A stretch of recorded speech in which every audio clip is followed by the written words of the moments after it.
is to amend Section 28 of the Act to allow the Commission publish the names of accredited foreign universities on the Commission's website and 2 papers of national circulation to reduce costs.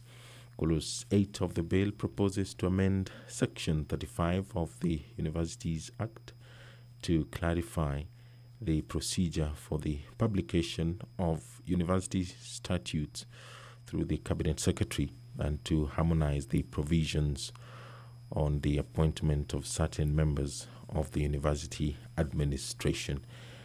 Clause 9 proposes to amend Section 36 of the Act to adjust the qualifications for appointment of chairpersons and members of university councils and to provide for staggered appointments for purposes of continuity. Another bill which will be read for the first time this morning is the National Disaster Risk Management Bill. The bill seeks to establish the Intergovernmental Council on Disaster Risk Management and the National Disaster Risk Management Authority to ensure that there is coordination of disaster risk management issues at the national and county levels. The bill further seeks to establish county disaster risk management committees in each of the counties, as the role of disaster risk management is a shared function between the national and county governments under the 4th schedule of the Constitution. To this end, the bill proposes to bring together the staff of the National Disaster Operations Center, the National Disaster Risk Management Unit, to undertake national disaster risk management. The main premise of this bill is to approach disaster risk management in a manner that seeks first to respond effectively and in a timely manner to any disaster or risk of disaster, and to prevent the adverse effects of a disaster, recover as far as may be possible the livelihood of communities affected by a disaster. That is the National Disaster Risk Management Bill, which will also be read for the first time during the special sitting of the National Assembly, which we await. The quorum bell continues to ring. The members are being lobbied to walk into the chambers, take their rightful places, and allow the business of the National Assembly to begin. It is a special sitting which was gazetted by the Speaker of the National Assembly via Gazette Notice dated 30th of August 2021. The National Disaster Risk Management Bill contains various parts. Part 2 of the bill establishes the institutional framework on disaster risk management, which include the Intergovernmental Council on Disaster Management Authority, or Disaster Risk Management as the apex body, and the National Disaster Risk Management Authority, which is to act as national coordination body on matters of disaster risk management. Part 3 of the bill contains provisions dealing with the manner in which disasters may be classified and the establishment of the Disaster Electronic Information System. Part 4 of the bill contains provisions on the institutional framework at the county level. Clause 35 establishes disaster risk management committee in each county to act as the focal point for the coordination of disaster risk management activities at the county level and to liaise with the authority. Clause 37 establishes the County Disaster Risk Management Center. There are other parts of the bill, such as the part that contains the miscellaneous provisions on protection of information held by the authority and the county committees. Quorum has been achieved. Now, I will hand you over for this live broadcast of the National Assembly.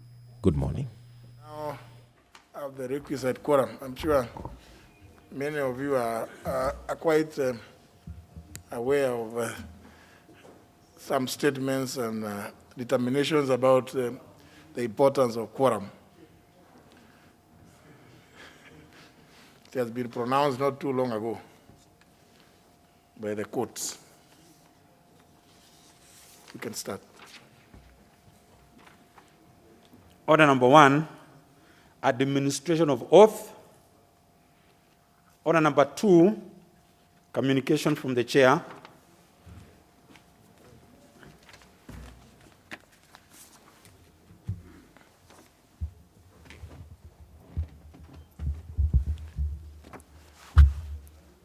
Honourable members, I take this opportunity to welcome you to the special sitting of the House of today, Wednesday, 1st of September 2021, which has been convened pursuant to the provisions of Standing Order number 29, relating to the procedure for convening of special sittings of the House during recess.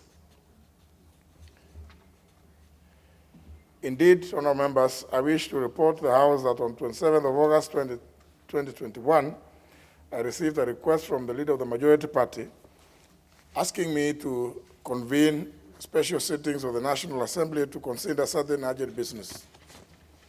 Honourable members, having taken cognizance of the urgency of the business so specified in the request by the leader of the majority party, acceding to the request to convene today's special sittings, Wednesday, 1st of September 2021, commencing at 10 a.m. for the morning sitting and at 2:30 p.m. in the case of the afternoon sitting. Consequently, and in keeping with the requirements of Standing Order 29, I did gazette the said special sittings of the House via Kenya Gazette Notice number 9078 of 30th of August 2021. In this regard, the sittings of the House this morning and afternoon are properly convened. As specified in the said gazette, the purpose of the sittings is as follows.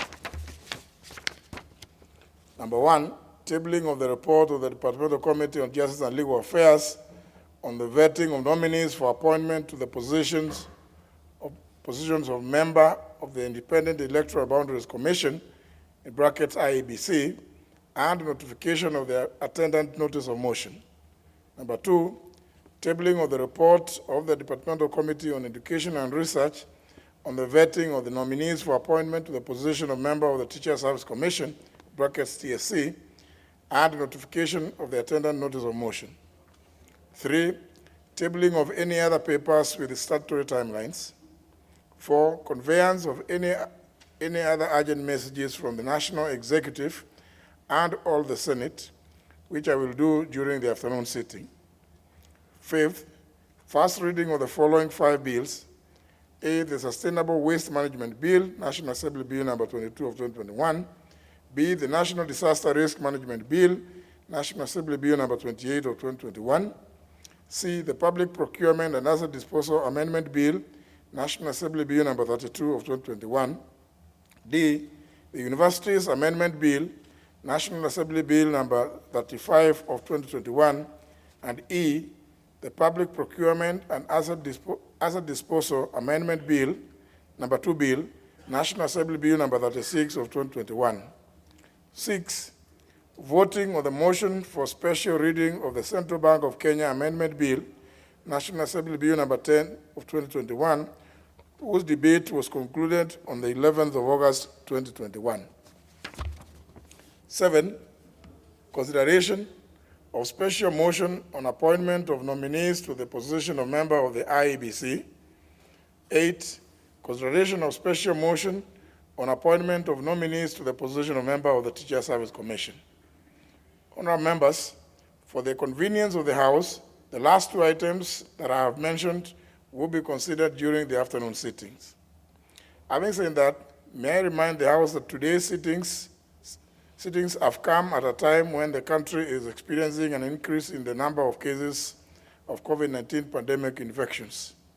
In this regard, I urge honourable members to strictly adhere to the Ministry of Health's protocols issued for the prevention and control of the pandemic.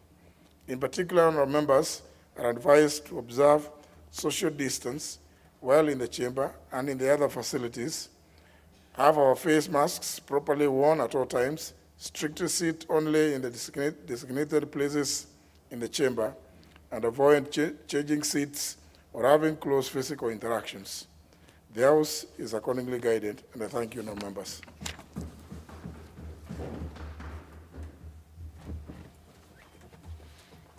Order number 3, messages.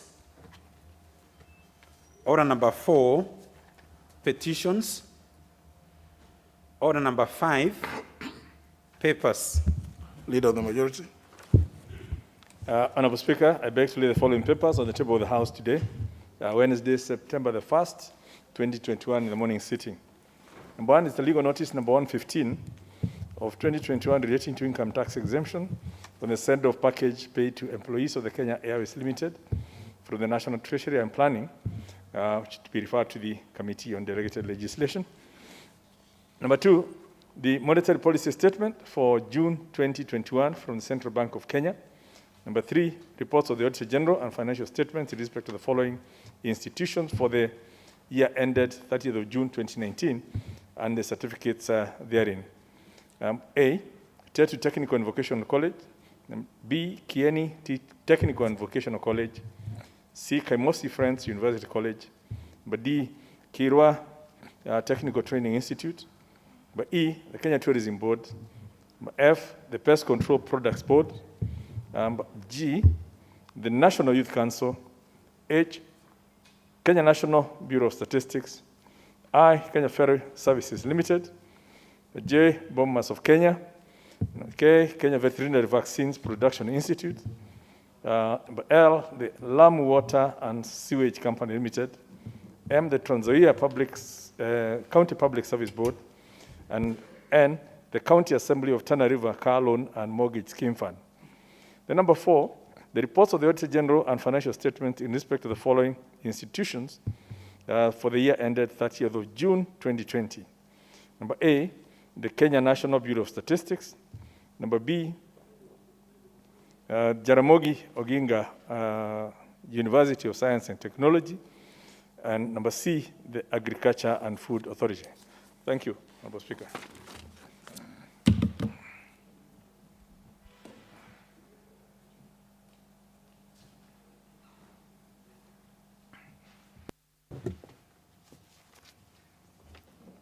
The Chairman, Departmental Committee on Justice and Legal Affairs, Honorable Muturi Kigano.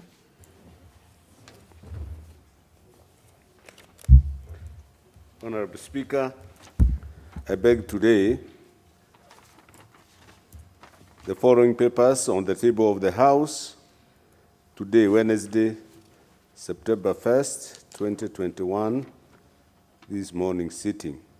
Report of the Departmental Committee on Justice and Legal Affairs on the approval hearings for appointment of Ms. Juliana Wonge Cherera, Mr. Francis Madenge Waderi, Ms. Irene Cherop Masit, and Mr.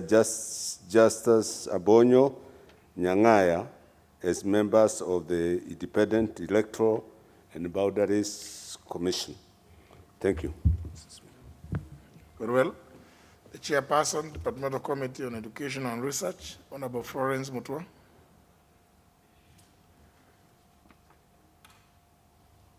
You don't have a card? Yes. Thank you, Mr. Speaker. Honorable Speaker, I beg to lay the following papers on the table of the House today, Wednesday, September 1st, 2021, morning sitting. Report of the Departmental Committee on Education and Research on the vetting of nominees for appointment to the Teachers Service Commission of Dr. Nicodemus Ojuma Anyang, Ms. Christine K. Kahindi, Ms. Sharon Jelagat Kisire, Ms. Ansenta G. Wafuko, and Mr. Salesa Adano Abudo as members of the Teachers Service Commission. Thank you, Mr. Speaker. Well, next order. Order number 6, notices of motion. The Chairman, Departmental Committee on Justice and Legal Affairs.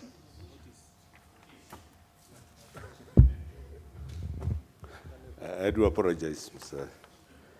Speaker. Honorable Speaker, I beg to give notice of the following motion, that taking into consideration the findings of the Departmental Committee on Justice and Legal Affairs in its report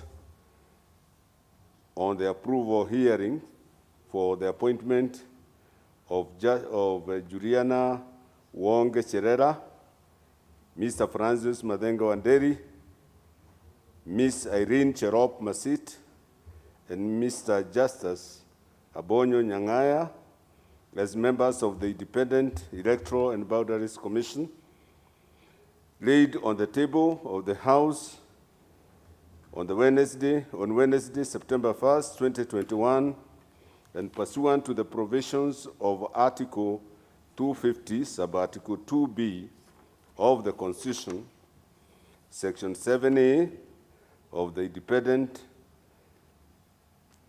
and Electoral Boundaries Commission Act 2021, and Section 8, Subsection 1 of the Public Appointments Parliamentary Approval Act number 33 of 2011, this House approves the appointment of the following persons to the Independent Electoral and Boundaries Commission, namely Roman 1, Ms. Juliana Wonge Cherera as member. Roman 2, Mr. Francis Madenga Wanderi as member. 3, Ms. Irene Cherop Masit as member. And Roman 4, Mr. Justice Abonyo Nyangaya as member. Thank you.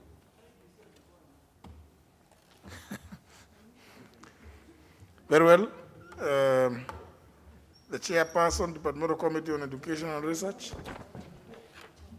Thank you, Mr. Speaker. Honorable Speaker, I beg to give notice of the following motion, that taking into consideration the findings of the Departmental Committee on Education and Research in its report on the vetting of nominees for appointment to the Teachers Service Commission, laid on the table of the House on Wednesday, September 1st, 2021, and pursuant to the provisions of Article 252B of the Constitution, Section 8.8 of the Teachers Service Commission Act 2012, and Sections 3 and 8 of the Public Appointments Parliamentary Approval Act 2011, this House approves the appointment of the following persons to the Teachers Service Commission. 1, Dr. Nicodemus Ojuma Anyang, member. Ms. Christine K. Kahindi, member. Ms. Sharon Jelagat Kisire, member. Ms. Ansenta G. Wafuko, member. And finally, Mr. Salesa Adano Abudo, member. Thank you, Mr. Speaker. Very well. Next order. Order number 7, questions and statements. None.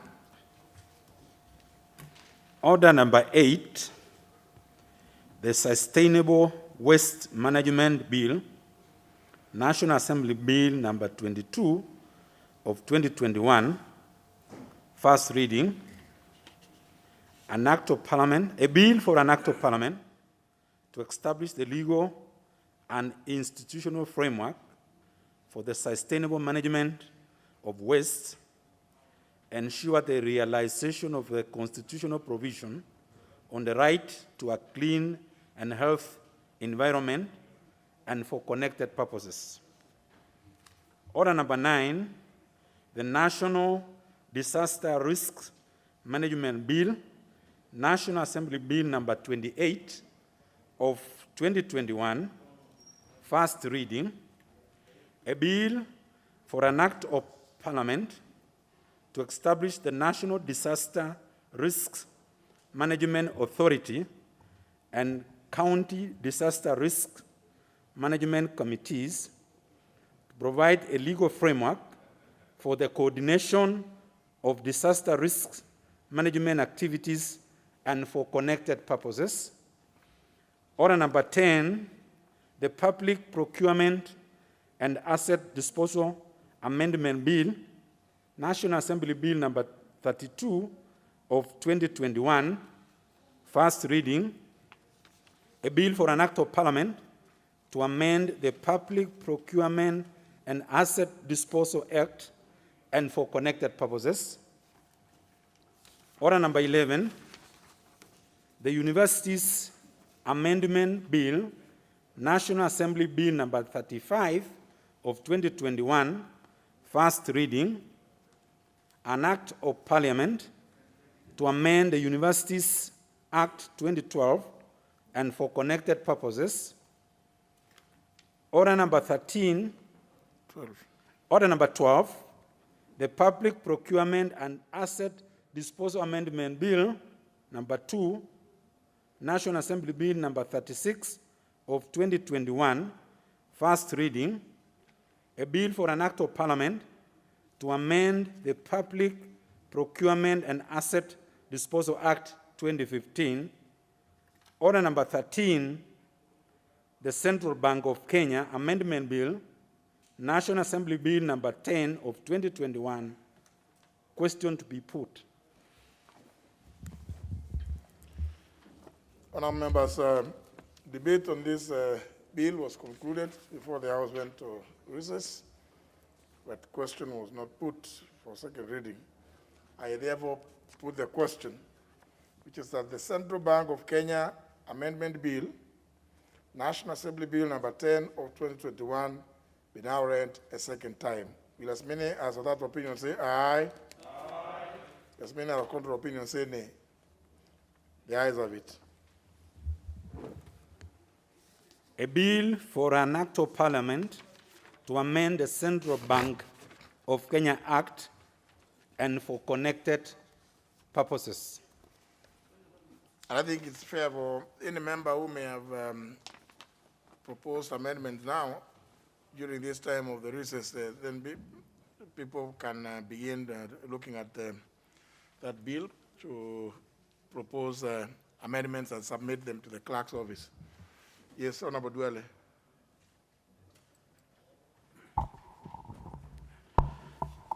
Honorable Speaker, I rise on a point of order, understanding Order 83 and 218 subsection 2, to seek your guidance on the status of bills to amend the Constitution that are at different stages of consideration by this House and the legislative proposals that are pending before the Departmental Committee on Justice and Legal Affairs for pre-publication scrutiny.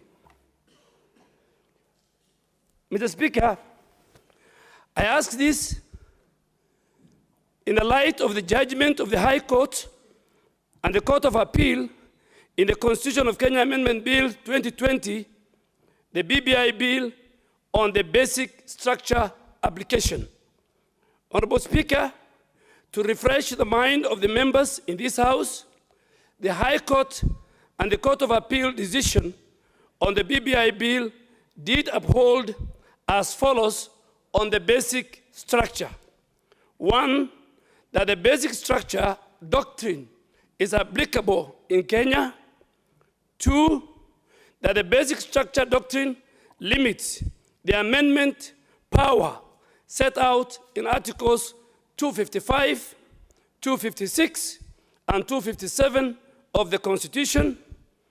Three, that the basic structure of the Constitution can only be altered through primary constituency power, which include 4 sequential processes, which are civic education, public participation, constituency assembly, debate, and a referendum.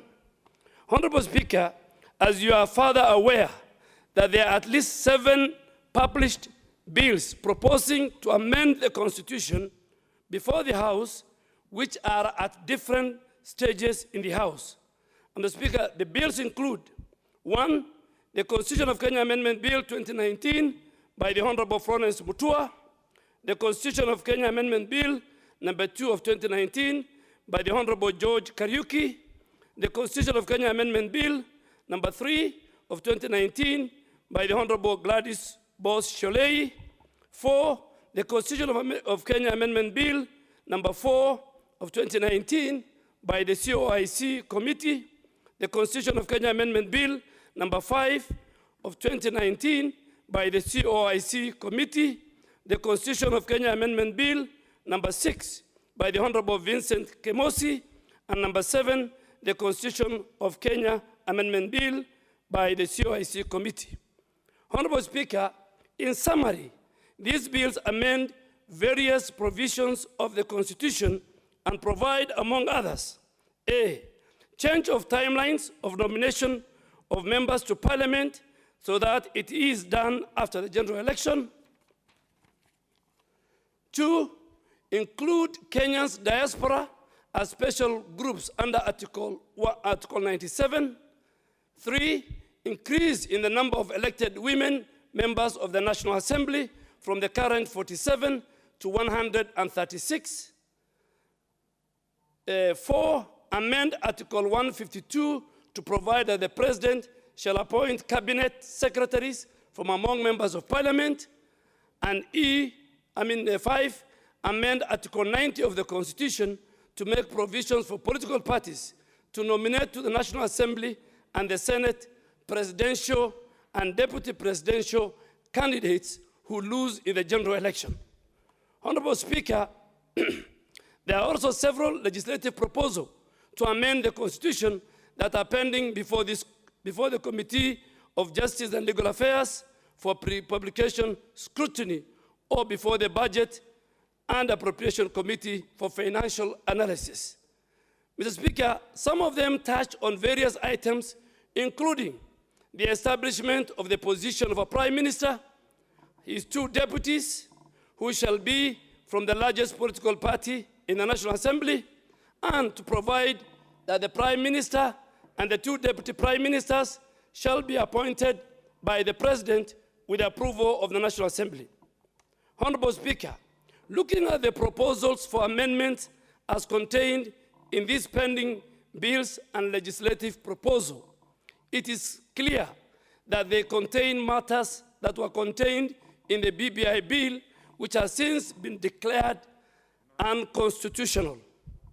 To this end, and in the light of the judgment of the High Court and the Court of Appeal in the Constitution of Kenya Amendment Bill 2020 on the basic structure, this is to seek your guidance on the following, Mr. Speaker.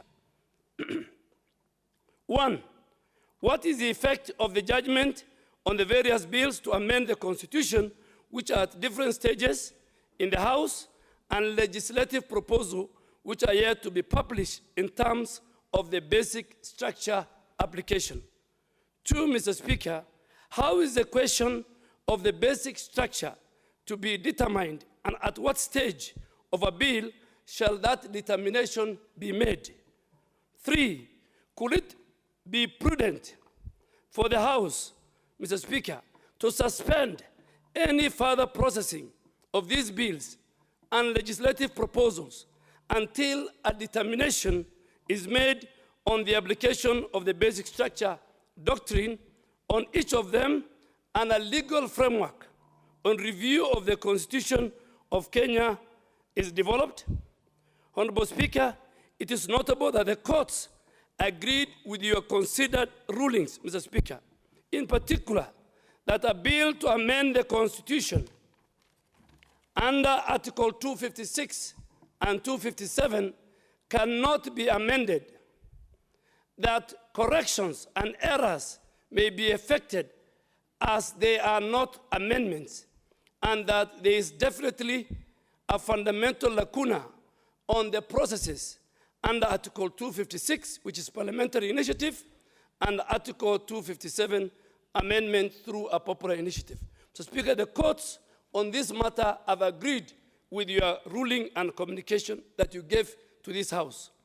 Honorable Speaker, you have ruled before that Parliament should not act in vain on a number of your rulings.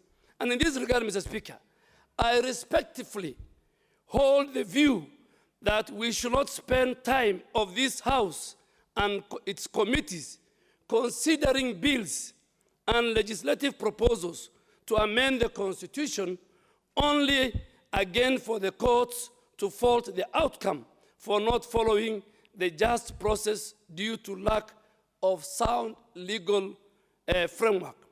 Setting up the legal framework, Mr. Speaker, is the business of this House and the Senate.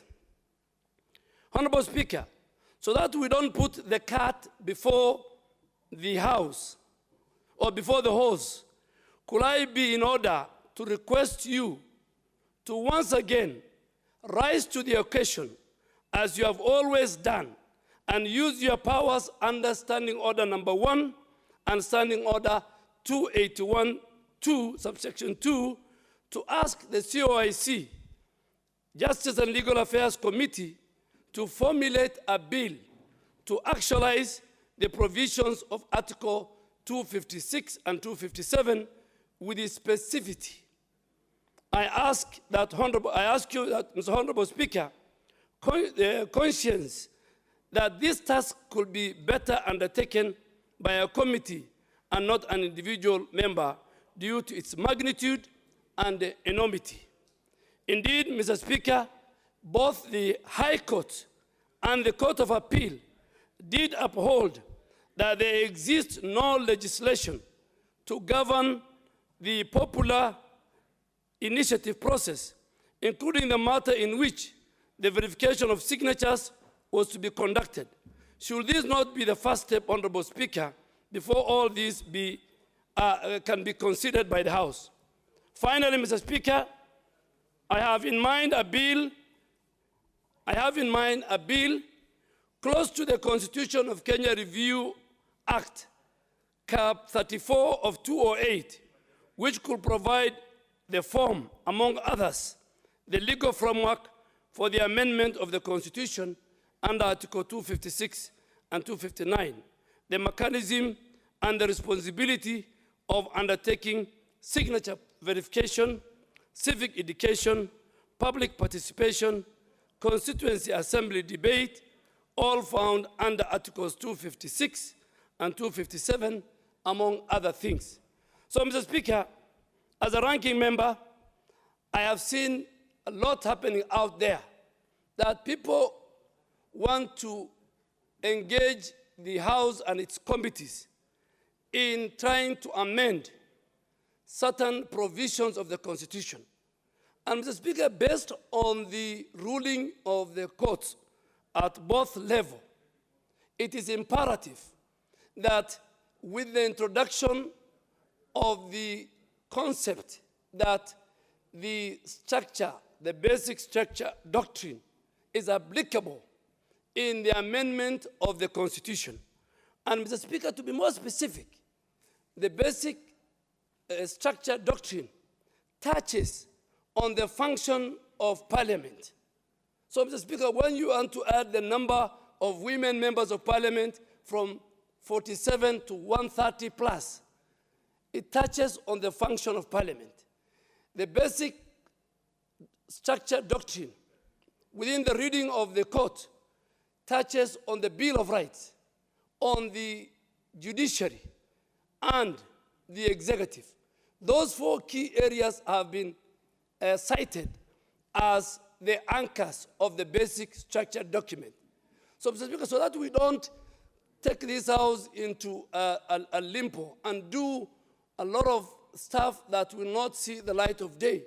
Because, Mr. Speaker, we spent resources, time, and energy on this animal called BBI. And today, we are back to square zero. We don't want the same shenanigans and the same issues to be taken through this House. So, Mr. Speaker, you have risen to the occasion a number of times. We will ask you to guide this House, Mr. Speaker, and even ask the leader of majority that I think the first thing on the table before we do anything else, let us dispose of and ask even the Senate to dispose of very fast the bill, I think, that was supposed to set the process of the referendum, the legal framework on these signatures. So, Mr. Speaker, I beg to submit and request your considered ruling, and I'm sure you have enough time between now and 21st before we come back. So, Mr. Speaker, we really want you to make a ruling, just like Judge Odunga and Judge and his team, just like Judge Musila and his team. Mr. Speaker, Kenya must remember you. Kenya must remember you, Mr. Speaker. You are coming at the tail end of the term of Parliament. I am sure those judges, the 5 and the 7, both in prominent law schools in Kenya and globally, their judgment will be celebrated. Their judgment will be used as an authority for many postgraduate law students on constitutionalism. Mr. Speaker, Speaker Muturi has been known for his ruling. Mr. Speaker, I want you to join the ranks and the file of those 12 judges and make a ruling. And you come from the judiciary. Join your colleague in protecting this house from those who want to bring amendments. Please protect the house and tell this house that the interpretation of the doctrine, the basic structure doctrine is applicable, because this house is not outside the framework of this, our boundary. Mr. Speaker, rise to the occasion, use standing order 1, use standing order 218, and subsection 2. Mr. Speaker, I have, in preparing these arguments, Mr. Speaker, I have gone into the many rulings you have made. You know, Honorable Rachel, when you say it's enough, you don't know how much time I've spent in reading this and studying this. So if you did not do that, then you have your space and sit down. Let me finish. I spent time to study this. It's not something, I'm not arguing on a pedestrian argument. My argument is based on law. So you should give me my space, and the Speaker will give you a time, if at all you have done a research. So, Mr. Speaker, this matter, I have looked at it, and I have seen the bills, I have read the bills, and I have said, how do we move? And Mr. Speaker, finally, Mr. Speaker, when I was the leader of majority, Mr. Speaker, and you are my witness, a number of pieces of legislation were annulled by courts, by the judiciary. Some of them on the basis of public participation, some of them on many reasons. So I'm not talking from a dark room, I'm talking from experience. So we don't want to go and engage and use resources of this house into the shenanigans and the intimidation and the bribery and the coercion that was synonymous with the BBI train. We don't want that again, Mr. Speaker, to be brought. I submit and wait for your considered ruling when we come back, Mr. Speaker. Thank you, Mr. Speaker.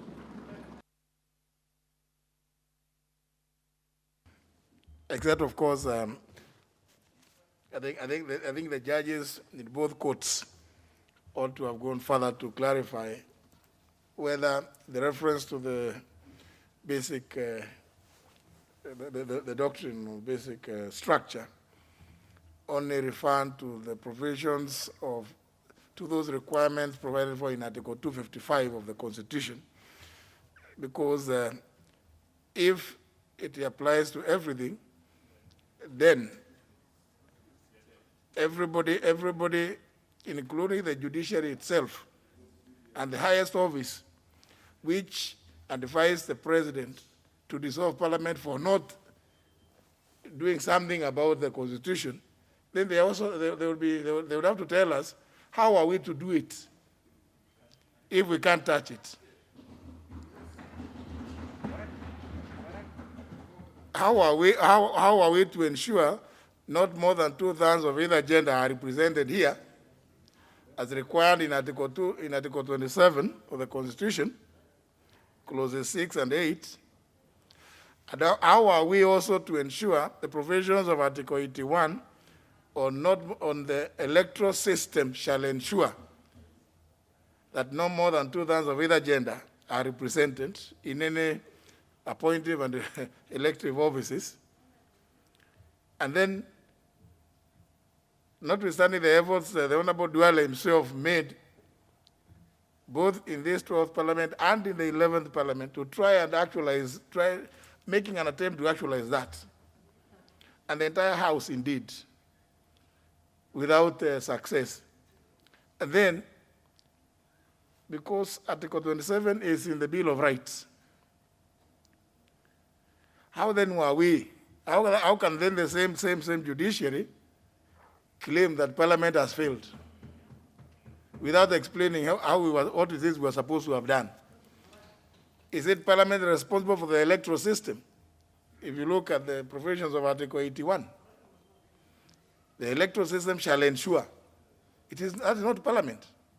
Parliament is not the electoral system. So how can somebody even proceed to advise for dissolution on a matter that does not belong to the House? So there are certain other issues that I think have not been clarified, and I believe it is a matter which is still quite murky. Has not quite been clarified. What basic structure? If you mean if they wanted to be direct, it's that to say the issues provided for in Article 255, yeah, which require a popular initiative, and then go ahead and fault that system, the method that was used then, and say then it shouldn't happen this way. But then you don't just go and say basic structure applies, but you don't say this basic structure. If you read the Constitution itself, it is the provisions, all those matters referred to in Article 255, the term of the president, the functions of Parliament, the independence of the judiciary, Chapter 4, national values, Article 10, because all of them are specified in Article 255. Nothing should have stopped them from going further to just indicate that this is what we are talking about. But then go ahead and fault the method used to try and get that bill through. But I think it's a matter that requires, I think, a lot of reflection, and maybe we haven't seen the last of it, because, of course, there is a matter. There is the other matter which is before court, because they advise the president to dissolve Parliament for having not implemented the principle of not more than 2/3 of either gender, which is in Chapter 4. So if we can't touch it, if we cannot touch it, how then are we supposed to? How can we be blamed? So I think people should not eat their cakes and still have bits of it. The leader of majority, I see you want to say something. Yes, sir. Thank you, Honorable Speaker. I wish to thank my predecessor for raising this issue, because it's disturbed some of us in the Supreme Court, is the sheer admission by the Court of Appeal that they themselves are not properly constituted. Because if IBC was not queried at the point of verifying the signatures, the same IBC supervised the elections for the president of the Court of Appeal, who appointed the bench. So if the president of the Court of Appeal is in office illegally ab initio, then surely the Court of Appeal did not have jurisdiction to look after this matter. So we need to look at a number of the things that even their own judgment could well be the subject matter of a challenge. But going back, perhaps to the High Court, which may not have that challenge, we seem to have introduced a new 255A, because we are in Bomas. We are in this process of the 2010 Constitution. And the prayers by the stakeholders was, now that we are coming up with a new Constitution, how do we protect it from being dismembered progressively by Parliament and by other bodies, progressively like had happened with the 1963 Constitution? And I remember those discussions. And members said, of the stakeholders said, let's identify In fact, that's when I've heard first about this basic structure. Let's identify the very core items that cannot be changed without going back to the people who have the sovereign power and all those who are listed. And then everything else was said. Anything else, Parliament can do it, any person can do it, so long as it does not touch on the items that were listed in Article 255. But politics being what it is, it's now led the cause to be politicized, and they've now gone to import some things from India, some things from other jurisdictions, who operate on a totally different system. India does not have a popular initiative route. It's all through the parliament. And hence, there was justification for the courts in India to then say, this is the minimum you can do. The same thing in Canada. In fact, even in Canada, they've not quite determined, but they say a matter could be brought for challenge.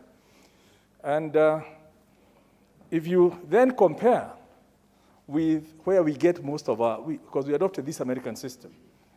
And if you look at the making of the American Constitution, the framers of that Constitution, in changing it from the Confederation to the Union, they looked at, now that they have this Constitution, should it be cast in stone forever? And I remember one of the quotes, the ones talking of, it should not be so easy to amend, even on frivolous grounds, yet we should not make it so rigid that when necessity calls for it, it cannot be changed. And you recall, Honorable Speaker, even when they had the prohibition amendment that barred alcohol in the US for 10 years, when it became necessary that people were needed, that it was a prohibition in futility, they then brought the other amendment to change that. So basically, there's no way you can have a constitution that is cast in stone, that cannot be amended, as what now these judges have put. Because you look at this ruling, Honorable Speaker, and we want to call you to look at it. Basically, it's saying that Parliament cannot touch anywhere. Because anywhere you touch, knowing that the whole, all the articles within the Constitution and the sub-articles are interlinked, there's no way you're going to look at one in isolation to the other. So anything you touch will then have its roots in the basic structure. So basically what the courts have, it's probably the unintended consequences of the convoluted ruling, which we respect, is that it's made it now totally impossible, even for Parliament, to actually touch any of the matters in the Constitution. My worry is that this could be extended even on some of the laws that we are making, because they'll be told that this law touches on a certain right that is tied to something in the Constitution that touches the basic structure. And hence we could go on and on. Like, for example, you remember that convoluted obiter in one of the judgments that on interpretation of whether bills affect counties, that it's unimaginable that there's any law in Kenya that could be made that does not affect a county. And that was judge putting it. But we know what had actually been, the intention was a law that affects the functioning of a county, but not the people in a county. But you can see the broader interpretation or misguided or mischievous interpretation could well mean that we don't do anything in this house. So as you look at the issues that Honorable Duale has asked, I would like you to expand, because it may well be that the future of Parliament is at stake. We have actually no job. We will leave it to the courts to amend the law, which they have done. They've actually amended the Constitution themselves by introducing matters that are not in the Constitution, and yet they say nobody else processed them. So it's actually made them so complicated. And we might have to republish all the bills that are in process, split them into like 10, 20 bills.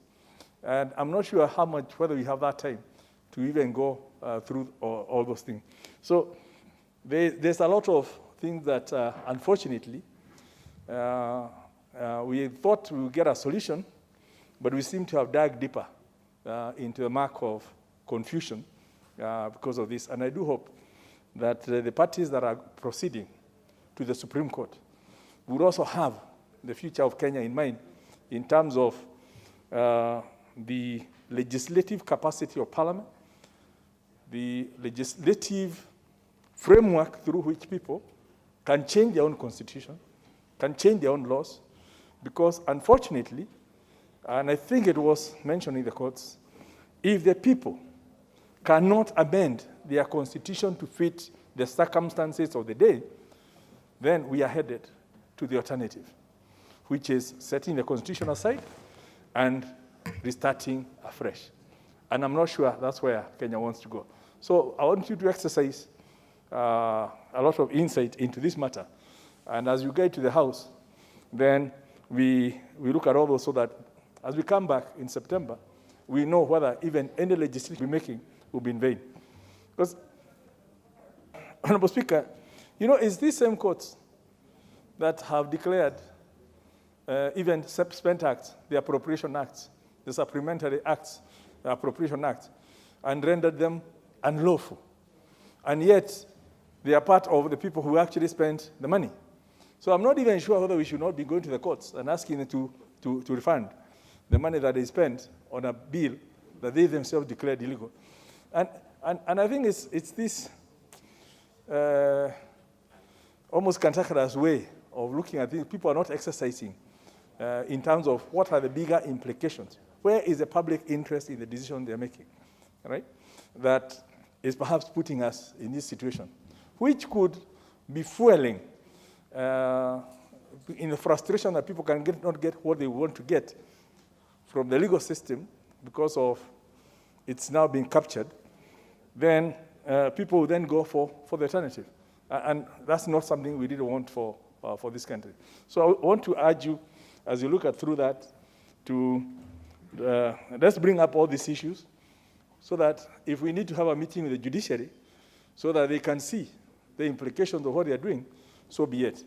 Thank you, Honorable Speaker. Or maybe perhaps clarify whether before we attempt. It is said that if we can have a constitution that the people cannot amend, that to me becomes constitutional slavery. And I don't think the people of Kenya are ready to be put to slavery of whatever kind. And so, Mr. Speaker, regardless of what judges say, regardless of what which court says, the people of Kenya cannot accept slavery. So that is also something. Mr. Speaker, you are right. I'm not a lawyer, but I'm an intelligent Kenyan. I'm an educated Kenyan, and I have taken my time really to read and understand exactly what the courts have been saying on this doctrine of basic structure. Mr. Speaker, I'm still at a loss. I really don't know whether they are referring to these protected clauses in the Constitution, which the people of Kenya didn't want Parliament to be the only sole body making decision on. Because then, that is why the popular initiative and referendum, it's not just popular initiative, Mr. Speaker. Remember, there is, even if a legislative proposal is brought to this House and passed by this House, and it touches on those protected clauses, it would still go to the people of Kenya to decide. To me, I thought that was the best safeguards that the people of Kenya provided for themselves, so that the Constitution is not mutilated and interfered with to their detriment, Mr. Speaker. But now when you put brakes, you apply brakes, even to these very people of Kenya, to make a determination on the same clauses, Mr. Speaker, then the question is, was it the intention of the people of Kenya to have a constitution that cannot be amended by anybody. So finally, Mr. Speaker, because a lot have been said, and I really don't want to go into the substance and discuss, and imagine, Mr. Speaker, that we have a constitution that Parliament cannot amend. And we have all the parliaments in the world amend constitutions. So it cannot be that people's representatives can only make statute amendments and not amendment to the supreme law. We can. That is why we are the people's representatives. But there is that safeguard of protecting certain clauses is again basic in many jurisdictions. So, Mr. Speaker, people have called it names. It has been called judicial activism. I think the people of Kenya going forward will need to ask whether when we talked about dictatorship, that what we had in mind is only dictatorship by the executive. We can have parliamentary dictatorship, Mr. Speaker, where parliament lords over other institutions. We can equally have judicial dictatorship. And any dictatorship by any arm of government, Mr. Speaker, is bad. It's bad for democracy and is bad for the people of Kenya. We don't want executive dictatorship. We don't want a president who thinks he's a god.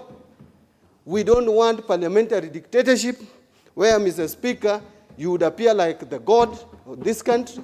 We equally don't want judicial dictatorship where judiciary thinks they are god. Any dictatorship, Mr. Speaker, is not good for this country. I thank you, Mr. Speaker. Well, obviously, the chair of JLAC would take precedence, isn't it? No. Thank you, Mr. Speaker. I will now follow the rest. Now will go as per the because Thank you, Mr. the Honorable Speaker. Duale at the first bite because he was the one who raised the issue, and then we have dealt now with the issues of the Constitution. The ranking know member. Article 108. I thank the ranking member for raising this matter. He came earlier and he did not give any hint that he had this weighty matter coming up. Mr. Speaker, I agree with your sentiments. I agree with the sentiments of the leader of majority and the leader of minority. That what is happening today is that the courts are invading on the powers of the legislature.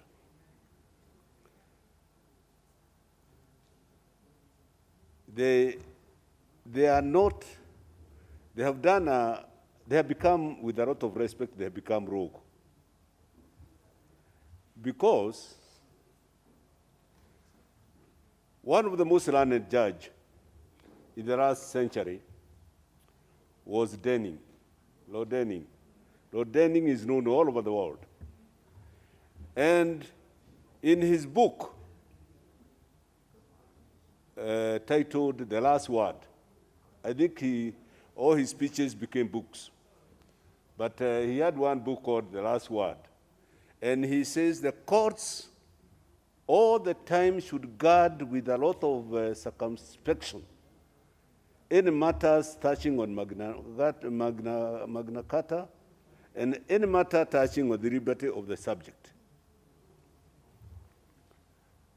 Another very learned judge,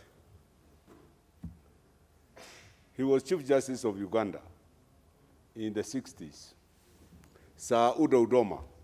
He was a Ghanaian. He was called to interpret, to declare the government of Obote, not the government of Uganda. One council called, I think it was called Abu Mayanja. Abu Mayanja went to court. It's Abu Mayanja against Uganda. And he asked the court to declare the government of Obote, not the government of Uganda. After he overthrew, I think they overthrew Kabaka. Kabaka is president, when he was assisted by Idi Amin. And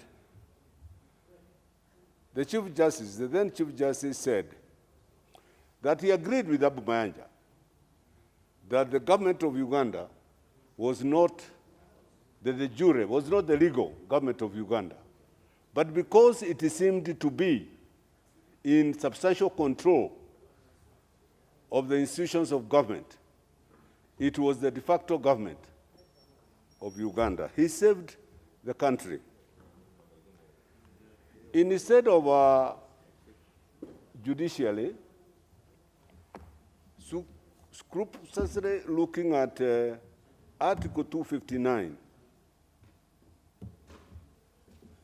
Mr. Speaker, if I may refer again to Article 259 for easy reference, it states,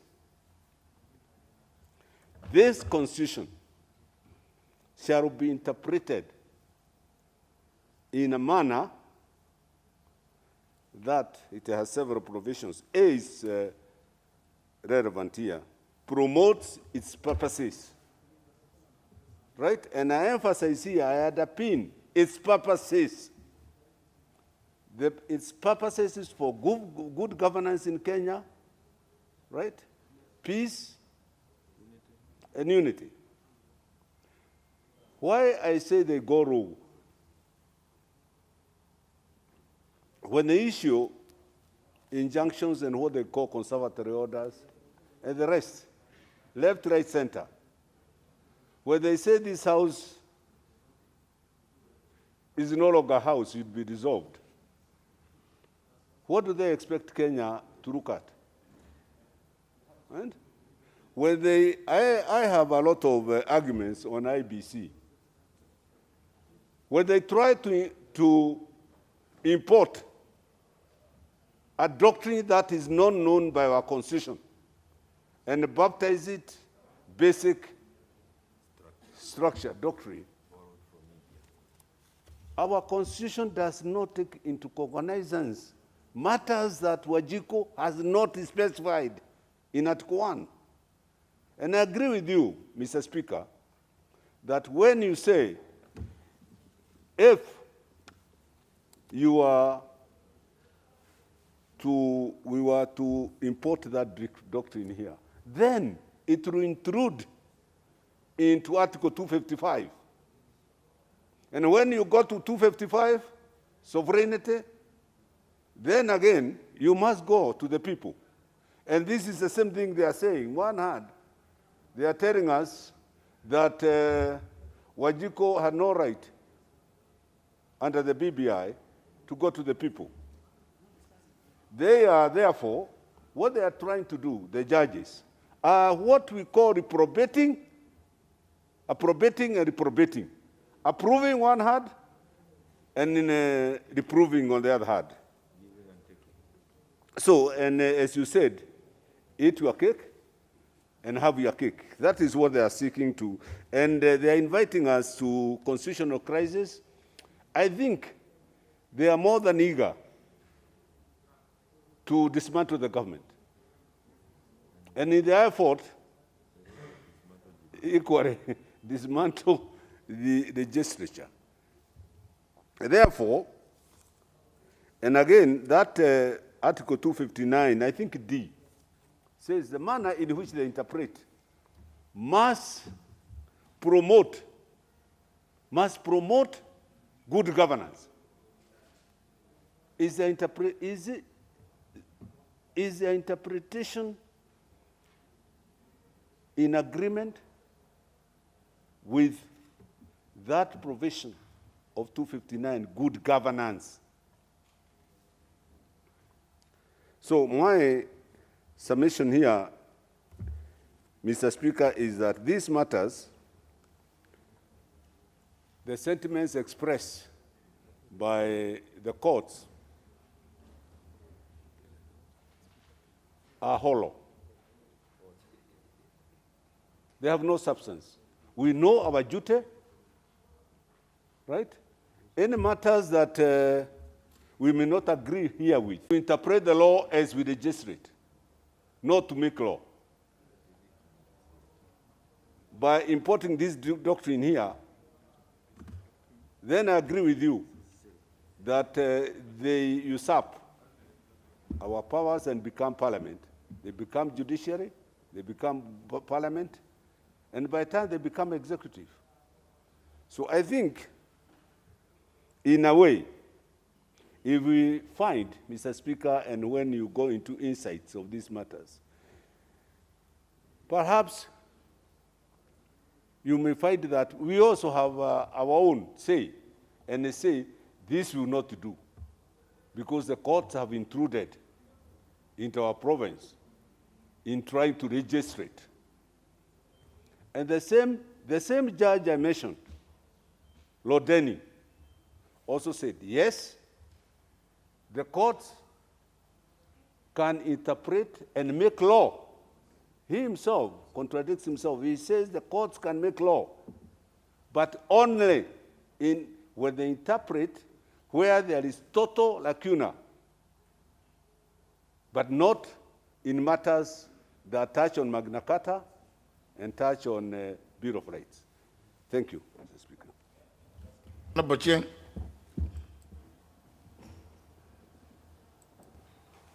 Thank you so much, Mr. Speaker. Mr. Speaker, I want to thank the Honorable Duale for bringing such an important issue before you for a considered ruling. Mr. Speaker, remember, on the day of voting on the BBI bill in this House, I raised so many pertinent issues on which you made your considered ruling. Mr. Speaker, I would want to say that from where I come, and when Bombadi also comes, we say that when a mongoose catches the chicken, we chase the mongoose, but we also blame the chicken. What was it doing at the bushes where the mongoose is supposed to be? And so, on this matter, Mr. Speaker, we are dealing with an issue where the executive tried to mess up with the Constitution. That's the truth. And so, as you consider what Honorable Dola has told you, and I want you to separate those bills that are before this House today from what has been decided in the courts. Because these are very new bills. They don't touch on what the courts have said, in my opinion. And so I wouldn't imagine that the judgment given by both the two courts would stop us as a House from processing any bill, Mr. Speaker. But after saying so, Mr. Speaker, I would like to say also that there are things that are in the realm of politics and which must be left politics. Whether they are bad or good, they must be left politics. Then there are those things that are in the realm of the law that we would easily leave to the courts. Once we decide on those, Mr. Speaker, and doing a ruling, you should be able to do both, in my opinion, because you straddle both aisles, the politics and the law. That's why you guide us here, but your rulings are also considered as rulings that would be at the level of the High Court. So, Mr. Speaker, as you do that ruling, I would also want to put you to consider the following. One, the issue of whether the bills being proposed on this floor are amendment bills or they are repealing the Constitution, because that was an issue before the court. The courts were saying that the total effect of the 70-odd amendments in the BBI amounted to repeal, not amendment. And so when you're doing a ruling, Mr. Speaker, I would like you to look at those two. The bills before this House, are they repealing or are they amending? It's my considered view that they are amending.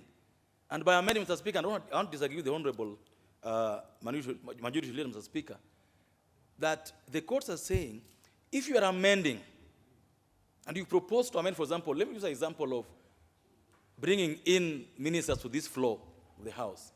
The courts are saying, and I agree with them, deal with one issue in any amendment. Don't mix so many issues. You want to raise 30% of county monies, you want to change, to bring in ministers here, you want to do gender rule, it's a mix that no one can think about. What are you trying to do? You are trying to torpedo, you're actually trying to overturn the Constitution. In my mind, Mr. Speaker, I don't think the bills that are on this floor of the House, proposed by members, amount to what we saw being done in the BBI, Mr. Speaker. Mr. Speaker, on the issue of IBC, and I also want to again refer to what the Honorable Majority Leader said on this issue. The courts are very clear, Mr. Speaker, that we must distinguish between two things. Issues of policy, issues that require the IBC as a commission, the commissioners sitting as 7 of them, deciding on how one matter will go either way. Distinct from the issues that the IBC does in their administrative function. Like, for example, Mr. Speaker, people have been asking about Uganda by-elections. Because I came in here through a by-election, and that time the IBC had only 3 commissioners. The court said in their judgment that on matters where the IBC Commission have no decisive vote, matters whose results are unpredictable because they don't belong to the IBC Commission, but they belong to the people. Those ones, if the IBC did them, Mr. Speaker, the courts are saying you cannot fault IBC. And that is also the case with the election of the President of the Court of Appeal.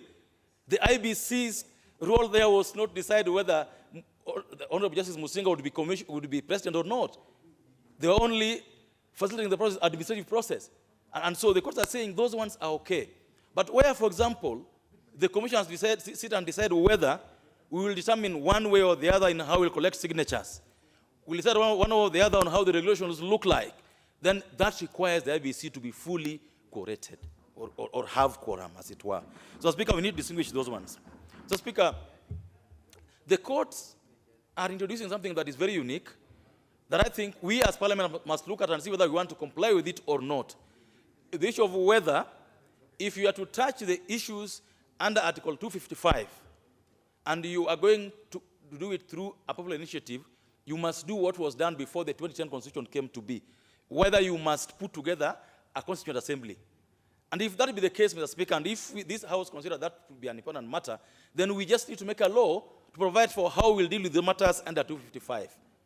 But we cannot say, for example, that the courts are wrong in saying that there are some issues in the Constitution are so deeply entrenched that you cannot leave it to one individual. Because, Mr. Speaker, a popular initiative can be promoted by even a single individual. Mr. Speaker, you can imagine if David Ochieng would sit down and say that I'm proposing something to say that from the next elections or the next parliament will have 600 members of parliament, and you therein decide that Nairobi will now have 100 constituencies. Which tools do you have as an individual to determine that then this county will have 100, another one will have 3, another one will have 4? So the members, the courts, in my opinion, Mr. Speaker, were just reading the Constitution holistically. They could have added, in my opinion, in especially deciding on how we can amend the Constitution. Because I don't believe that every time we amend the Constitution, we'll have to go back to the courts and ask them, is this basic doctrine structure or not? That, for me, is wrong. We can't keep on going to the courts because they are saying that, you know, on whether a matter belongs to the basic doctrine structure or not must be decided on a case-by-case basis. I don't know how many times we'll have to go to the courts to decide that. And, Mr. Speaker, that's why I want to say that on this particular issue, this parliament should not have its hands tied on any issue before the sun. I believe this parliament can amend the Constitution on any issue. Amend it, let us do our role, vote on it, let IBC deal with the issue. If IBC wants to go to court to determine whether an issue falls within that policy structure or not, should not be our business. Let us do our job. Let us not claim that you are being handcuffed in any way, yet I don't see that in the ruling of the court. Mr. Speaker, I would want us to, as a House, provide leadership on this matter. And how do you do this, Mr. Speaker? And this has been said before, severally. The issue of putting the cart before the horse. What was difficult before the BBI was brought to this House, or before it was taken to the assemblies? What was difficult in this House passing a law on a referendum? What was difficult in us passing a law on how to process questions? So, Mr. Speaker, as you retire to do your ruling, of course I heard that word a lot in the courts. As you retire to do your ruling on this, Mr. Speaker, I want you to be guided not by emotion, not by sentiment, but by good order, this Constitution, and above all, respecting the role of Parliament as the only law-making authority in this country. Thank you so much. Malo. Thank you. Thank you, Mr. Speaker. Mr. Speaker, first and foremost, I want to thank Honorable Dwale for bringing that matter. Indeed, that matter, Mr. Speaker, was very fundamental. But, Mr. Speaker, This is Parliament. Our key role, Mr. Speaker, is to enact laws. We are here to legislate. Article 94 of the Constitution, Mr. Speaker, clearly stipulates that the legislative authority belongs to this House. It doesn't belong anywhere, Mr. Speaker. And under the principle of separation of powers, Mr. Speaker, under the arms of government, Parliament is there to legislate. Judiciary, its work is for purposes of interpretation. They must be separated, Mr. Speaker. There's no way, Mr. Speaker, Parliament can be gagged by the judiciary. And in any case, Mr. Speaker, the matter at hand, it is still in progress. I find it, in my own opinion, Mr. Speaker, premature because this is a matter that should find its way to Supreme Court, Mr. Speaker. Whatever the High Court has ruled, whatever the Court of Appeal has ruled, Mr. Speaker, it's not final. It is not final, Mr. Speaker. So you can only be invited, Mr. Speaker, to make a ruling or a determination on a matter that has gone into finality. We know very well the apex court, Mr. Speaker, is the Supreme Court. And for purposes, Mr. Speaker, of academia, because this matter, the jurisprudence under this doctrine, the basic structure, as a scholar, Mr. Speaker, I also went around to look at the theoretical framework on what is this animal all about, Mr. Speaker. And I've seen, even in academia, it's not clear. There's a lot of gaps. Maybe the PhD students who are doing law, Mr. Speaker, this is an area they need to focus and do research on this, Mr. Speaker. Having said that, Mr. Speaker, I think what Honorable Dwale has raised, it is key, yes, but the bills that members of Parliament, Mr. Speaker, has been processed, this Parliament has very knowledgeable people as matters of the law is concerned. They go through the pre-publication scrutiny. And if the bills have been processed, Mr. Speaker, they have reached to some stage, you should allow it to continue, Mr. Speaker. You should not stop anybody's law that just because the Court of Appeal has said, or the Court or the High Court. Who knows? Maybe if the matter goes to Supreme Court, it is going to be overturned. So to me, Mr. Speaker, on a matter like this, it is true it's fundamental, but it is indeed premature, because as per the apex of the judiciary in our area, we know very well the matter must be concluded by the Supreme Court where it's not challenged. So until we wait, it reaches there, is when you can come and pronounce yourself, Mr. Speaker, and say that because the matter has been determined by the Supreme Court and you can't challenge it anywhere, then it can. But for now, to me, in my own opinion, members of Parliament who have come up with their laws, let them go through the entire process of legislation. And later on, even if a law has been enacted and it's been challenged by the judiciary in terms of interpretation, the same House can be able to amend as per what the interpretation is. And Mr. Speaker, in my own small reading, when we are looking at the basic structure doctrine, and it's highly, when we read Article 255, it's very clear. Maybe what we need to do, Mr. Speaker, is to expedite the law on referendum to be able to operationalize. On a matter where there's confusion like this House must prioritize. I'm aware Honorable Bukose had brought a bill, Mr. Speaker, on the issue of the referendum. There was also a committee bill that was there. And I'm aware that it was consolidated at some time, Mr. Speaker, so that we'll be able to operationalize and understand how do we go about the issues of the referendum. Because even when it comes to the issues of vetting signatures, how is it supposed to be done by IBC? There's no clear law that guides. Maybe as a House, we should prioritize the issue of the referendum law. Mr. Speaker, even when it comes to public participation, there are many laws that have gone through the courts, and the courts have nullified because of the issue of public participation. And when you read Article 118, Mr. Speaker, and there's a law that brought on this House, but has delayed. What is this public participation?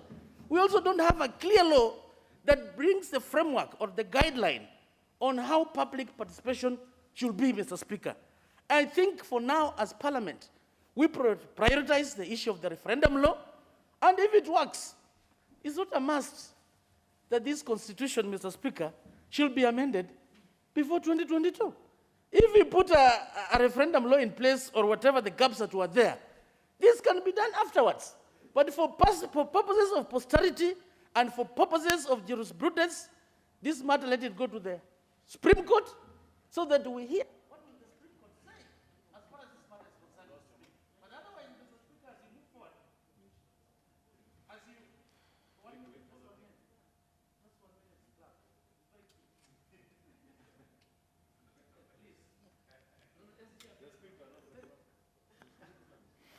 you know, but, honourable members, sometimes, let me just, for purposes of clarity, Honourable Omalo saying that there have been very many laws that have been nullified on the basis of lack of public participation. I want to just make a correction to be factual. The ones that have been nullified, and the Honourable Dwelle would recall, they are the ones, and they have, from time to time, I have always rejected some of your proposed amendments when you're coming at committee of the whole house. When you introduce totally new things, which were not part of what was taken when the bill has gone to the public. In fact, on the contrary, the courts have upheld many of the laws when there's evidence that there was public participation. Because it is, we advertise, we invite views of the public to appear. You cannot force the public to appear also. What the courts require is evidence that you invited the public to submit views or to appear before the committee. If the public chooses not to appear, it's like taking a cattle to the river and take it there, and if it refuses to drink the water, you just take it away. It is the same thing. I'm sure the pastoralists are aware, would know this very well. If the cattle, you take it to the river and it refuses to take the water, you just, So, evidence, the courts have always held that whenever there is evidence adduced that, yes, Parliament has shown that they advertised for the public to appear or submit views, even if it's one person, or indeed if the public does not submit, what is required is that the effort, that we did not ignore the provisions of that Article 118. But again, also to be cautious, we are a House of Parliament. We have our own rules in the standing orders. It is much easier to provide for this public participation in your standing orders rather than in a standalone Act of Parliament, because the danger of codifying that kind of process in an Act of Parliament is to tie yourselves. And in your own standing orders, you can move a motion to suspend an operation of a particular standing order, and for reasons which are on record, you will do it. But when you put it, when it is in an Act of Parliament, it will become that every now and then circumstances change. You will have to go the process of an amendment to that Act of Parliament. You will still have to go again to the public to go and ask them, and they tell you, no, we are not convinced about what you are telling us. So, in fairness, I think it's good. Let's consider that because the courts have not faulted the process of public participation. The only thing they have done, and I know this, I'm speaking from knowledge, is I know some things which you members, introduced on the floor, and they were challenged by other people out there. They said, look, this bill was about this. You introduced this other stuff on the floor of the House during committee of the whole House. The public was not aware that you had to consider this, or this was to be part of this law. Those are the things that the courts have always pointed out. No, this, you have gone out of your way. And that's why, from time to time, whenever there's a bill that is coming here and is going to committee of the whole House, I have to look through the various proposed amendments to see whether they go out in the scope of that proposed, that law, that bill. Because if they go out in the scope, if I allow you to come and consider it here, then it will be of no consequence. You will be happy that it has passed here, but it will run the risk of being outlawed or being annulled by the courts. But and that's something that we really we can always be on the guard. The courts have not been in any way gagging the House. Because, I mean, as I think one of you pointed out about, it's you, Honorable Chris Wamalwa, about Article 94, that indeed you are the house that legislates, but sometimes with the assistance of the other participants. You know them. Honorable Ishungwa. Thank you, Honorable Speaker, for the opportunity to add my word on this matter. Let me also begin by thanking the Honorable Duale for raising the issue because, as he indicated, it's quite a substantive matter that needs your very considered guidance, Honorable Speaker.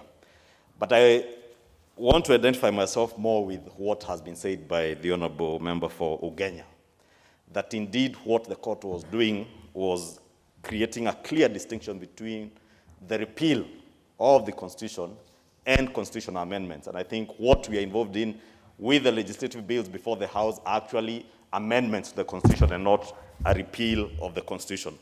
Honorable Speaker, I've also listened, and quite a number of the honorable members have tried to belabor the point that the courts may have erred. And I'm not saying that the courts are angels, that they cannot make mistakes. They could make mistakes, and that is why we have the Supreme Court, and the parties involved in this matter still have the right and the opportunity to converse the issues that are before the courts, or that were before the High Court and the Court of Appeal in the Supreme Court. Honorable Speaker, my own reading and understanding of that judgment, and especially on the doctrine that has been raised on the basic structure, and I just want to join Honorable Mbadi by saying that I'm not a lawyer, but like him, being an accountant, and an intelligent Kenyan, as he said, we are able to read and decipher what basically forms the basic structure of a constitution, or even the basic structure of a building like this, Honorable Speaker. And it is those things that hold a structure like this, even this chamber together, Honorable Speaker. The pillars that hold this structure together is what the Constitution is, or the doctrine is calling the basic structure. That there are those particular pillars that the judges have identified, and we do not need to say that they're importing things from India, Honorable Speaker, because everything has its own basic structure. And even our Constitution, Honorable Speaker, I want to identify with the judges that it has a basic structure, that holds the country and the Constitution and our republic together. And Honorable Speaker, if you listen to the judges, they mention particular things, Honorable Speaker, that they spoke to. And those things, Honorable Speaker, listening to Justice Musinga, the President of the Court of Appeal, he, for instance, gave the example of the question that Kenyans voted on in 2010. And he asserted that Kenyans chose and elected to have a pure presidential system. And therefore, if you are to touch on the system of governance and move from a pure presidential system to a hybrid or a parliamentary or some mongrel sort of system of government, then you are touching on the basic structure that Kenyans elected to govern them in 2010, Honorable Speaker. Honorable Speaker, I want to avoid the temptation that I have seen with a number of my colleagues to condemn the judiciary, Honorable Speaker, and the courts because of their ruling. Honorable Speaker, I want to say that it is not the courts, Honorable Speaker. It is not the judiciary. It is the 2010 Constitution that is protecting and fighting for itself. The judges are only re-emphasizing that Kenyans elected a constitution where we sought to have the independence of the judiciary. Kenyans elected to have an independent legislature. And Kenyans elected that at no time, Honorable Speaker, should we introduce an ombudsman that will interfere with the independence of the judiciary. And Kenyans elected to have a free and independent legislature that the executive will not capture, Honorable Speaker. Therefore, when the Constitution protects the legislature from the executive capture and state capture, Honorable Speaker, we cannot blame the judiciary. We cannot blame the courts. We can only laud the 2010 Constitution, Honorable Speaker. And I want to ask, even as you make your considered ruling, Honorable Speaker, to look at those basic things, the question of the independence of the judiciary, independence of the legislature, and the Bill of Rights, because those are the issues, if you listen to the judges, they were speaking to, Honorable Speaker. If you dwell your considered ruling on that, Honorable Speaker, you may find that many of the amendments that we have before the House, Honorable Speaker, we do not need to refer to the judiciary, as been said by other members. We do not need to ask anybody for permission to amend. But if anybody, whether you are a president or the people's president or whoever you think you are, you cannot interfere with the independence of the judiciary the legislature. You cannot interfere with the Bill of Rights of Kenyans, Honorable Speaker, and the Constitution will fight and protect for itself, Honorable Speaker. And I want to beg that even as you consider your ruling, Honorable Speaker, to look at those three issues on the independence of the judiciary, the Bill of Rights, the independence of the legislature. Honorable Andai. Mr. Speaker, let me add my voice to this very critical issue. And I want to thank the Honorable Dwale for having raised such a matter of great significance. Mr. Speaker, for starters, the court rulings, both the High Court and the Court of Appeal rulings on the matter of the BBI, even though some of us disagree with them very strongly, they, as we speak, now form part of our laws, Mr. Speaker. But again, as the courts would say, we must take judicial notice of the fact that there are parties out there who have expressed intentions to appeal the Court of Appeal judgment, Mr. Speaker. And therefore, the matter is not yet settled unless and until the Supreme Court pronounces itself on it. And Mr. Speaker, if we go back to Article 95 of the Constitution, specifically Article 95, my eyes. As Article 95, Subarticle 3, in terms of the role of this House, the National Assembly specifically. This House enacts legislation in accordance with Part 4 of that chapter. Of course, we know the procedures. Mr. Speaker, what I'm saying in short is that this House cannot abdicate its responsibility, its constitutional responsibility, even in the face of those two judgments by the two courts. And more so taking into consideration the fact that the two courts' pronouncement on the matter of basic structure doctrine remains as vague as it can get. Mr. Speaker, ambiguity is something which is highly frowned against in law. And even as up to now, Mr. Speaker, no one for sure can say with certainty what the court meant by implying that you cannot amend the Constitution if the amendments touch on the basic structure. And yet, Article 255, Subarticle 2, is so clear, in my view, as to what would ordinarily constitute basic structure. What was so difficult in the court's restating really clearly that these are the areas you should not touch, as indicated under Article 255, Subarticle 2. But finally, Mr. Speaker, it would be a very dangerous situation for us to take a position that we cannot touch the Constitution by way of amending it, either through this Parliament or through popular initiative. Because that is what has brought anarchy and chaos in many countries, Mr. Speaker. Mr. Speaker, at the moment it becomes clear that it is near almost impossible to amend the Constitution. People will be tempted to look for alternative ways to bring change. If you cannot bring change through a constitutional process, you will be tempted to look for extra constitutional means to bring change. And you've seen, Mr. Speaker, in countries where military juntas have taken over, the first thing they do is suspend the Constitution. Because to them, the Constitution is an impediment to the changes they intend to effect. And therefore, we should treat this matter with a lot of seriousness. And as you retire to make your judgment or a ruling, please put into consideration all those factors. Thank you, Mr. Speaker. Honorable Nyamai. Thank you, Honorable Speaker. I would like, first of all, to thank you very much for giving me this opportunity to make a comment and start by saying that as the Honorable Dwale was speaking, I was consulting with my colleague from Wajir who has just left. We were whispering, and I think it is allowed that we consult in low tones.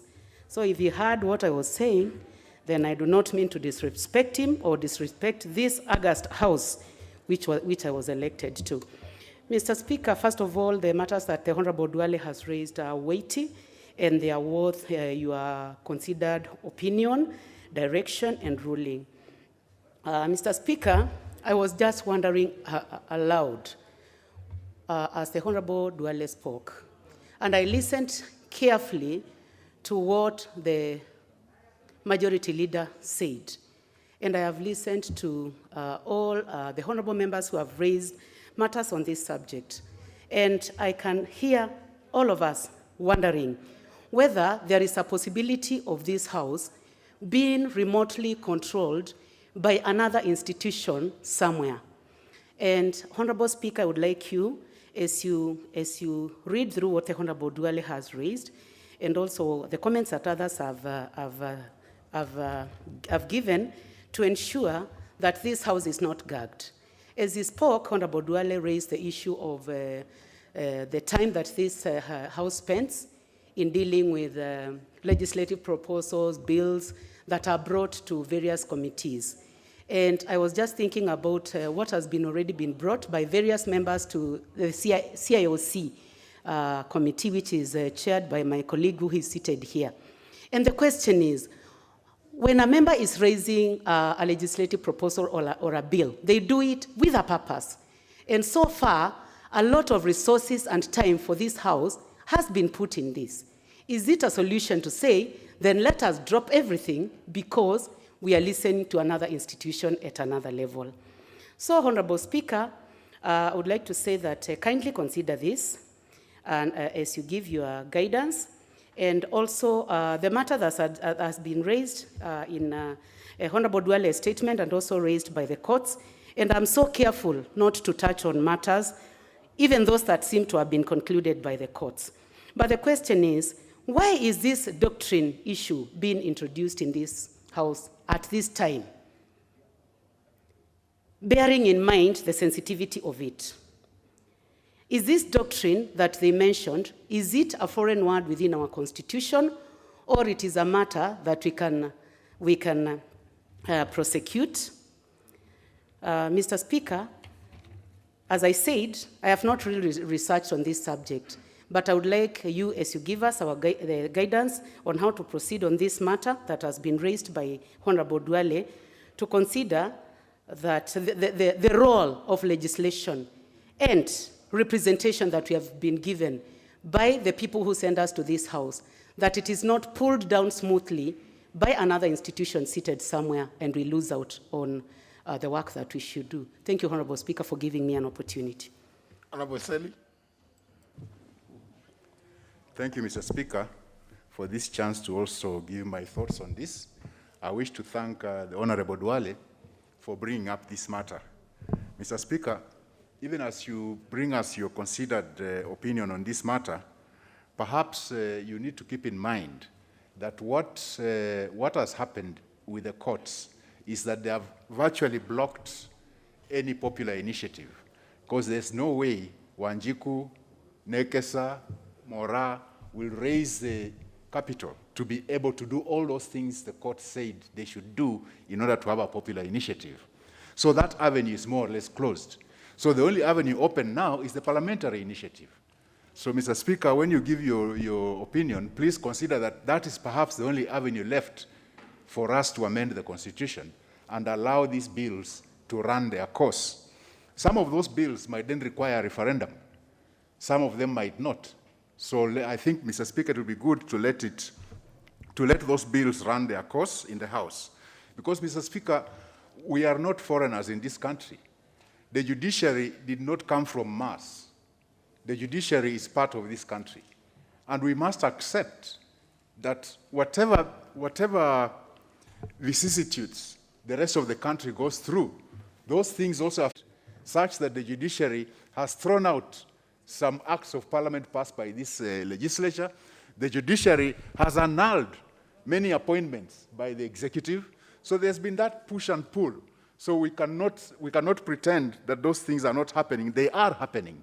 Because when we go back to this basic structure issue, when you say that pure presidential system is part of the basic structure, I start wondering whether some people have just landed from Mars, because the Constituent Assembly that was bombers did not recommend a pure presidential system.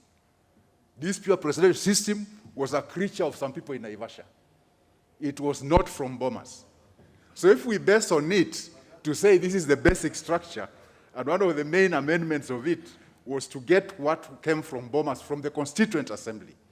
So it's a bit vexing if we keep on accepting that we should always sort of bow down to the judiciary.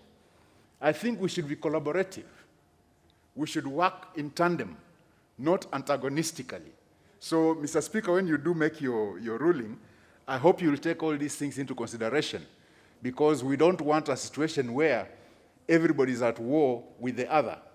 Because as Honorable Badi said, the person most best placed to be a dictator is the judiciary.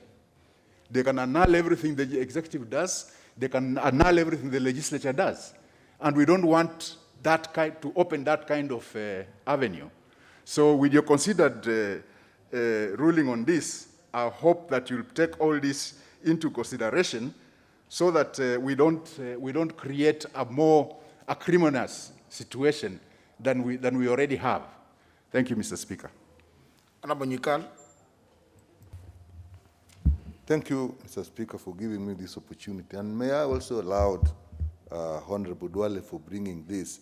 It's such an important issue as raised that maybe if it would have been a motion that we discuss and resolve, probably that would have been faster. But that may be within the purview of what your recommendations will be.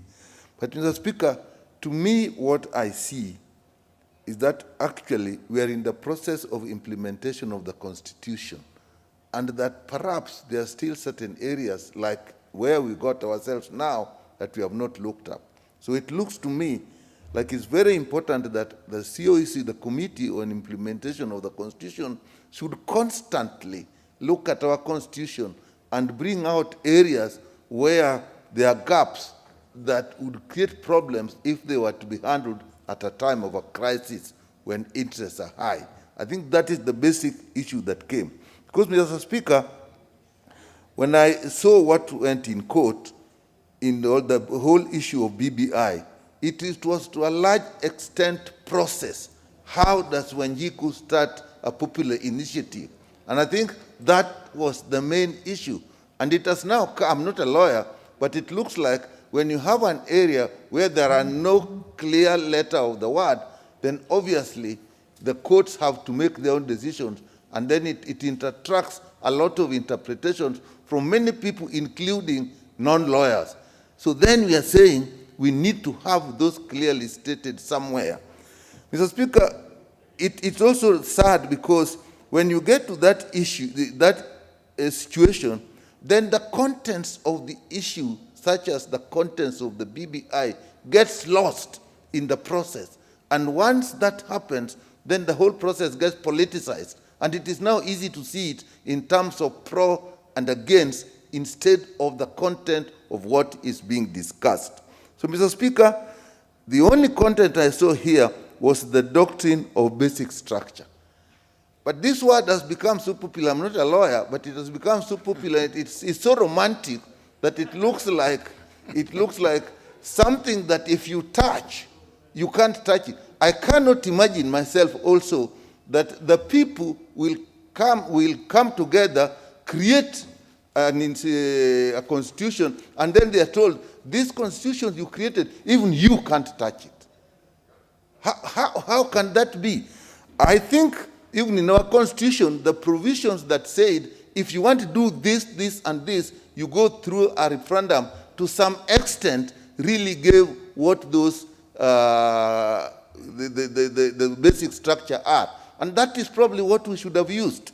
But having said that, Mr. Speaker, I think when you are bringing your guidance, I think go beyond the issue before us and look at the whole issue of these great constitutions we have and keep seeing which areas do we need to look at as we implement it. Even if you think every day, even the functioning of government, the relationship between the county and the national government, we constantly find ourselves where we are not clear what should be done. I think that's okay, because it should be a living document, and we have a structure for looking at it. That's what we should look at. Now, this issue, I also think that as you go around it, Mr. Speaker, as you go give us guidance, I personally think that we should actually let the process go to the Supreme Court. My argument for that is, let us hear what the judges are saying, what they said in the High Court, what they are saying in the Court of Appeal, and what they are going to say in the Supreme Court. We then take all those issues that they're bringing, and they will guide us as a House to then get the Constitution, the processes and the procedures that we need. Thank you, Mr. Speaker. Honorable Kioni. Thank you, Mr. Speaker. For the opportunity to say one or two things, I want to open my statement by reading what Justice Fatuma said. If amending the Constitution is too difficult, it may lead to revolutionary tactics to bring about changes. Those who make peaceful revolution impossible will make violent revolution possible. Mr. Speaker,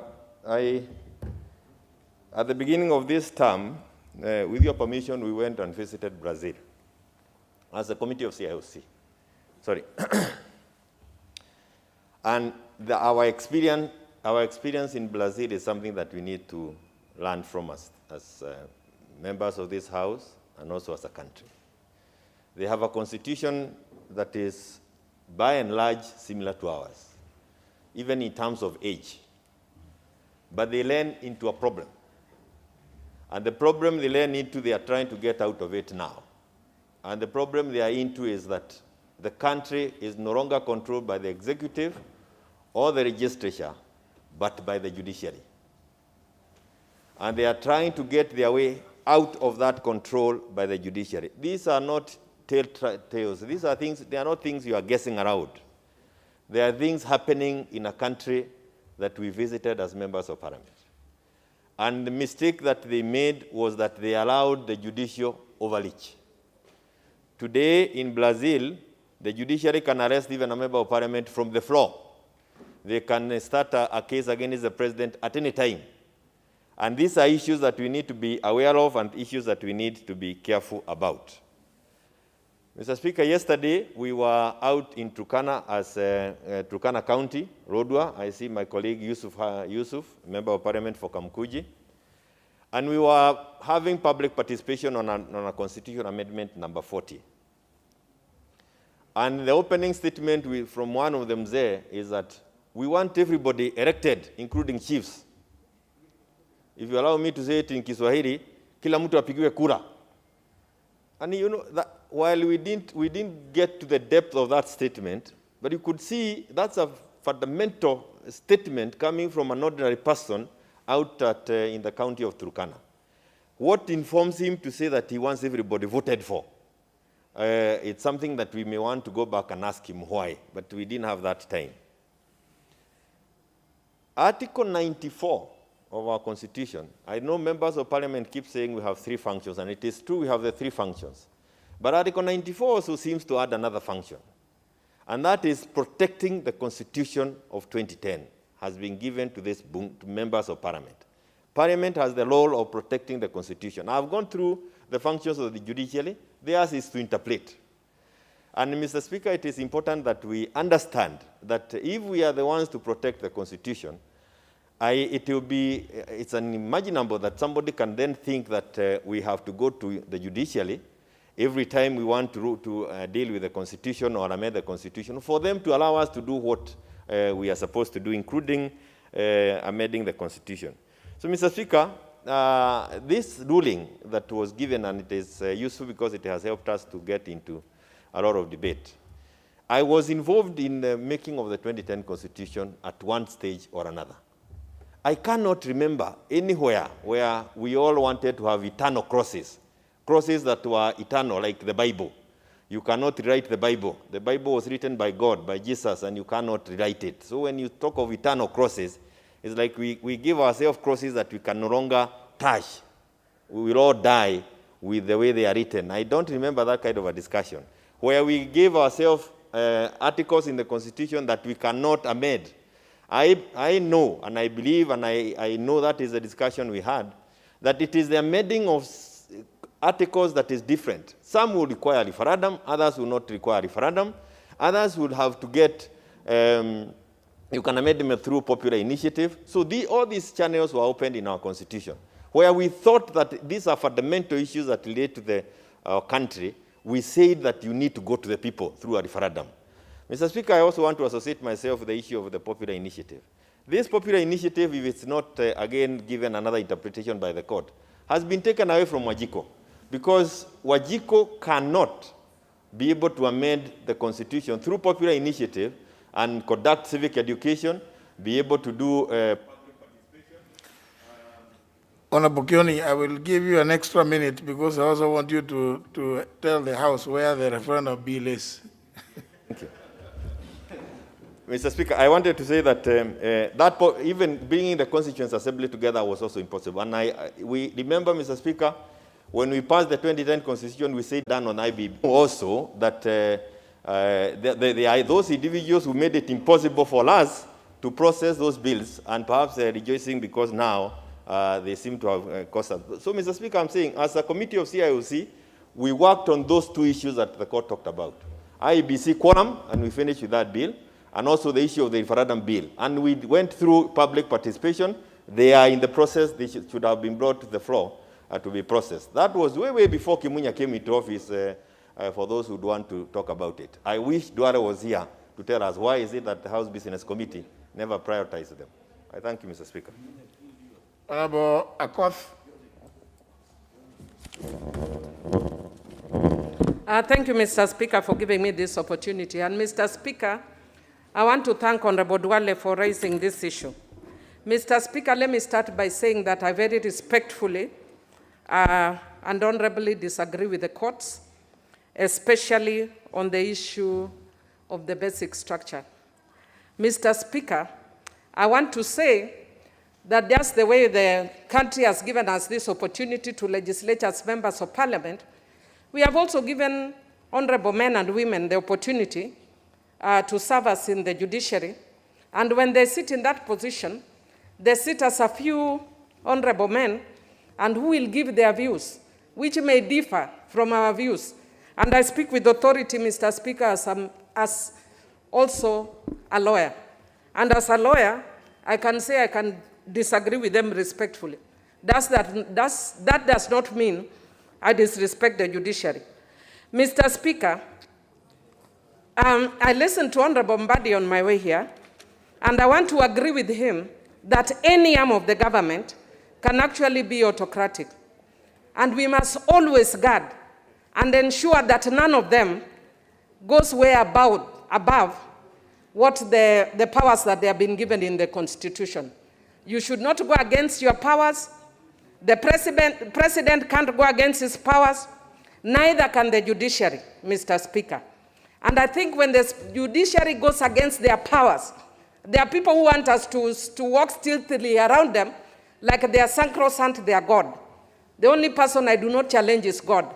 When I agree with the judiciary, I speak very clearly because they are not God. Even when I disagreed with the president, I say very clearly because it's not God.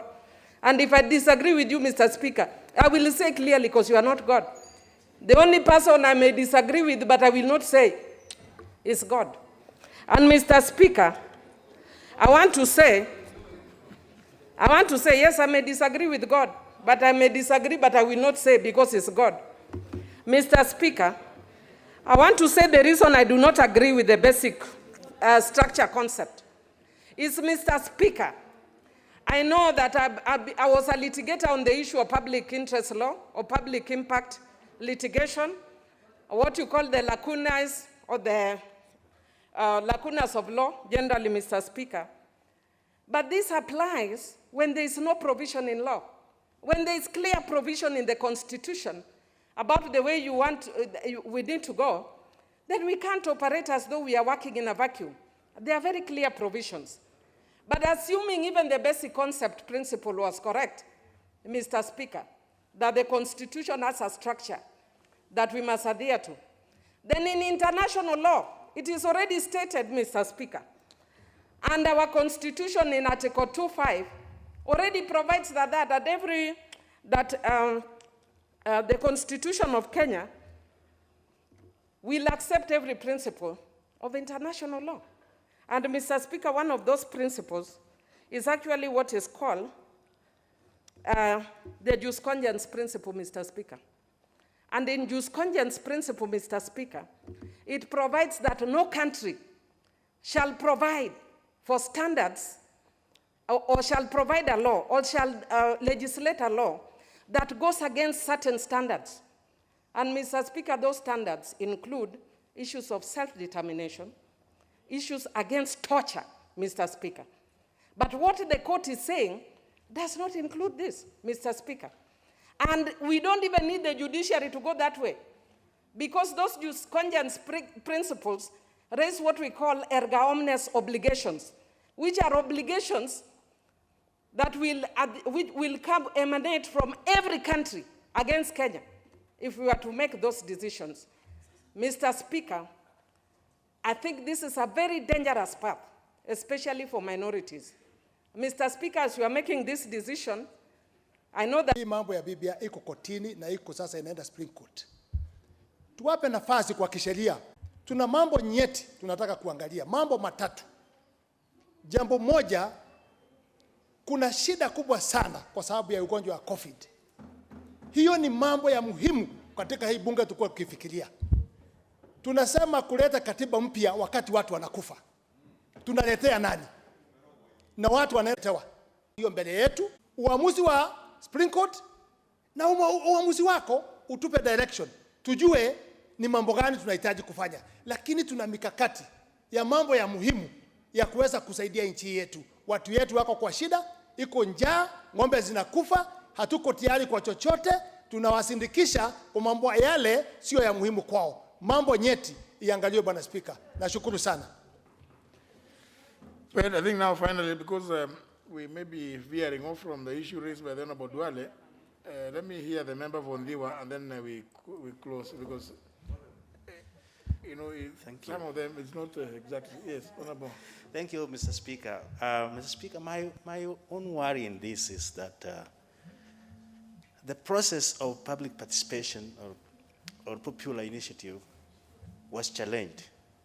But those who were challenging and defending the High Court did not even do public participation. They were just lawyers. And the issue of Wanjiku have been abused to the core. The second point is, can we have 7 judges replacing the Constitution by legislation, especially when it touches the basic structure doctrine, which I think is foreign? We need your ruling on that.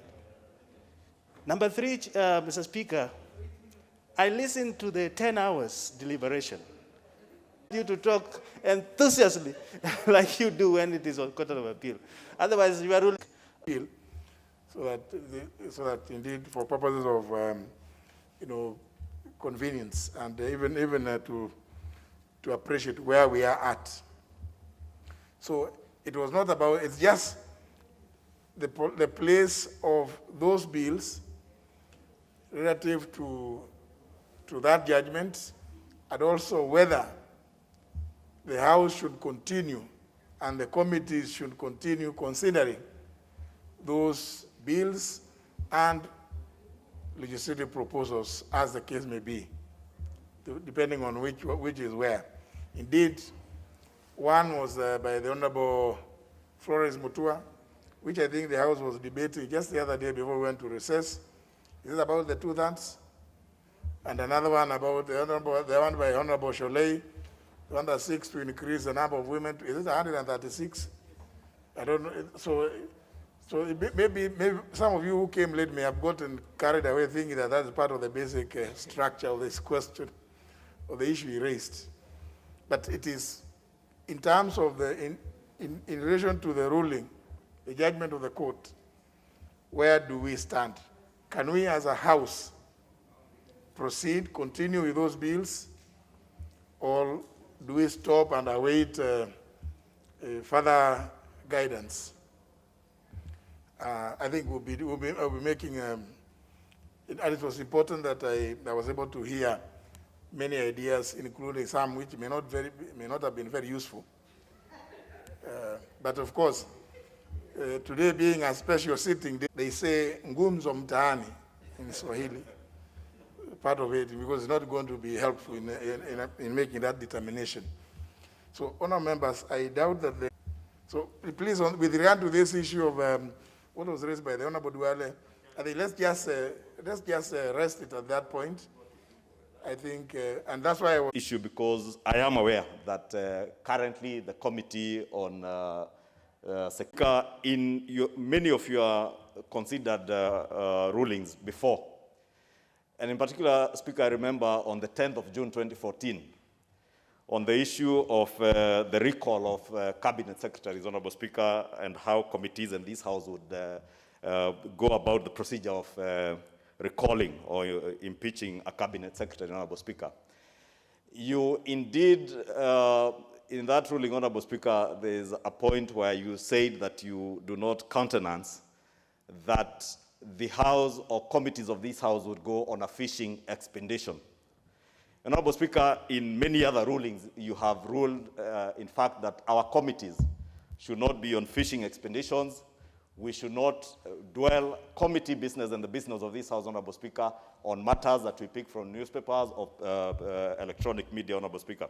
And I say this with due respect, Honourable Speaker, because I've noticed in the last few weeks, in one instance, Honourable Speaker, a week or so ago, the Committee on Finance and National Planning was interrogating an issue, Honourable Speaker, that in my recollection, and you know I am very diligent in attending sessions of this House, had never in any way been referred to the committee, and I doubt whether the matter was in any way within the how a private to advance money to a Ugandan, and it is not even Equity Bank Kenya, it was Equity Bank Uganda. Honourable Speaker, it is a matter that was canvassed before broadcast media, and Honourable Speaker, I found it wanting, Honourable Speaker, that we are now getting tempted to use our committees to advance our partisan party politics using committees of the House. Honourable Speaker, I'm raising this issue because again today, the second instant, the committee chaired by the Honourable Mwadhi, and I did see him, even at the risk, Honourable Speaker, of also alluding, saying that they will be sitting today, meeting the cabinet secretary in charge of the national security or interior, national coordination, on the question of the withdrawal and scaling down of the security of the Deputy President, Honourable Speaker. To my recollection again, Honourable Speaker, this House was on recess. There was no question, there was no petition, there was no statement sought. And when I listened to the chair in the electronic media, Honourable Speaker, asserting that the Deputy President's people, and I don't know which people those are because all Kenyans are the Deputy President's people, raised these questions, and therefore the committee is looking into that matter. Honourable Speaker, aware that we had a special sitting today, you will recall this morning, Honourable Speaker, you had to ring the quorum bell for quorum to be present for business that we have been called on a special sitting to begin. Honourable Speaker, you can count the handful of members of Parliament who are here this afternoon, Honourable Speaker, and from this morning.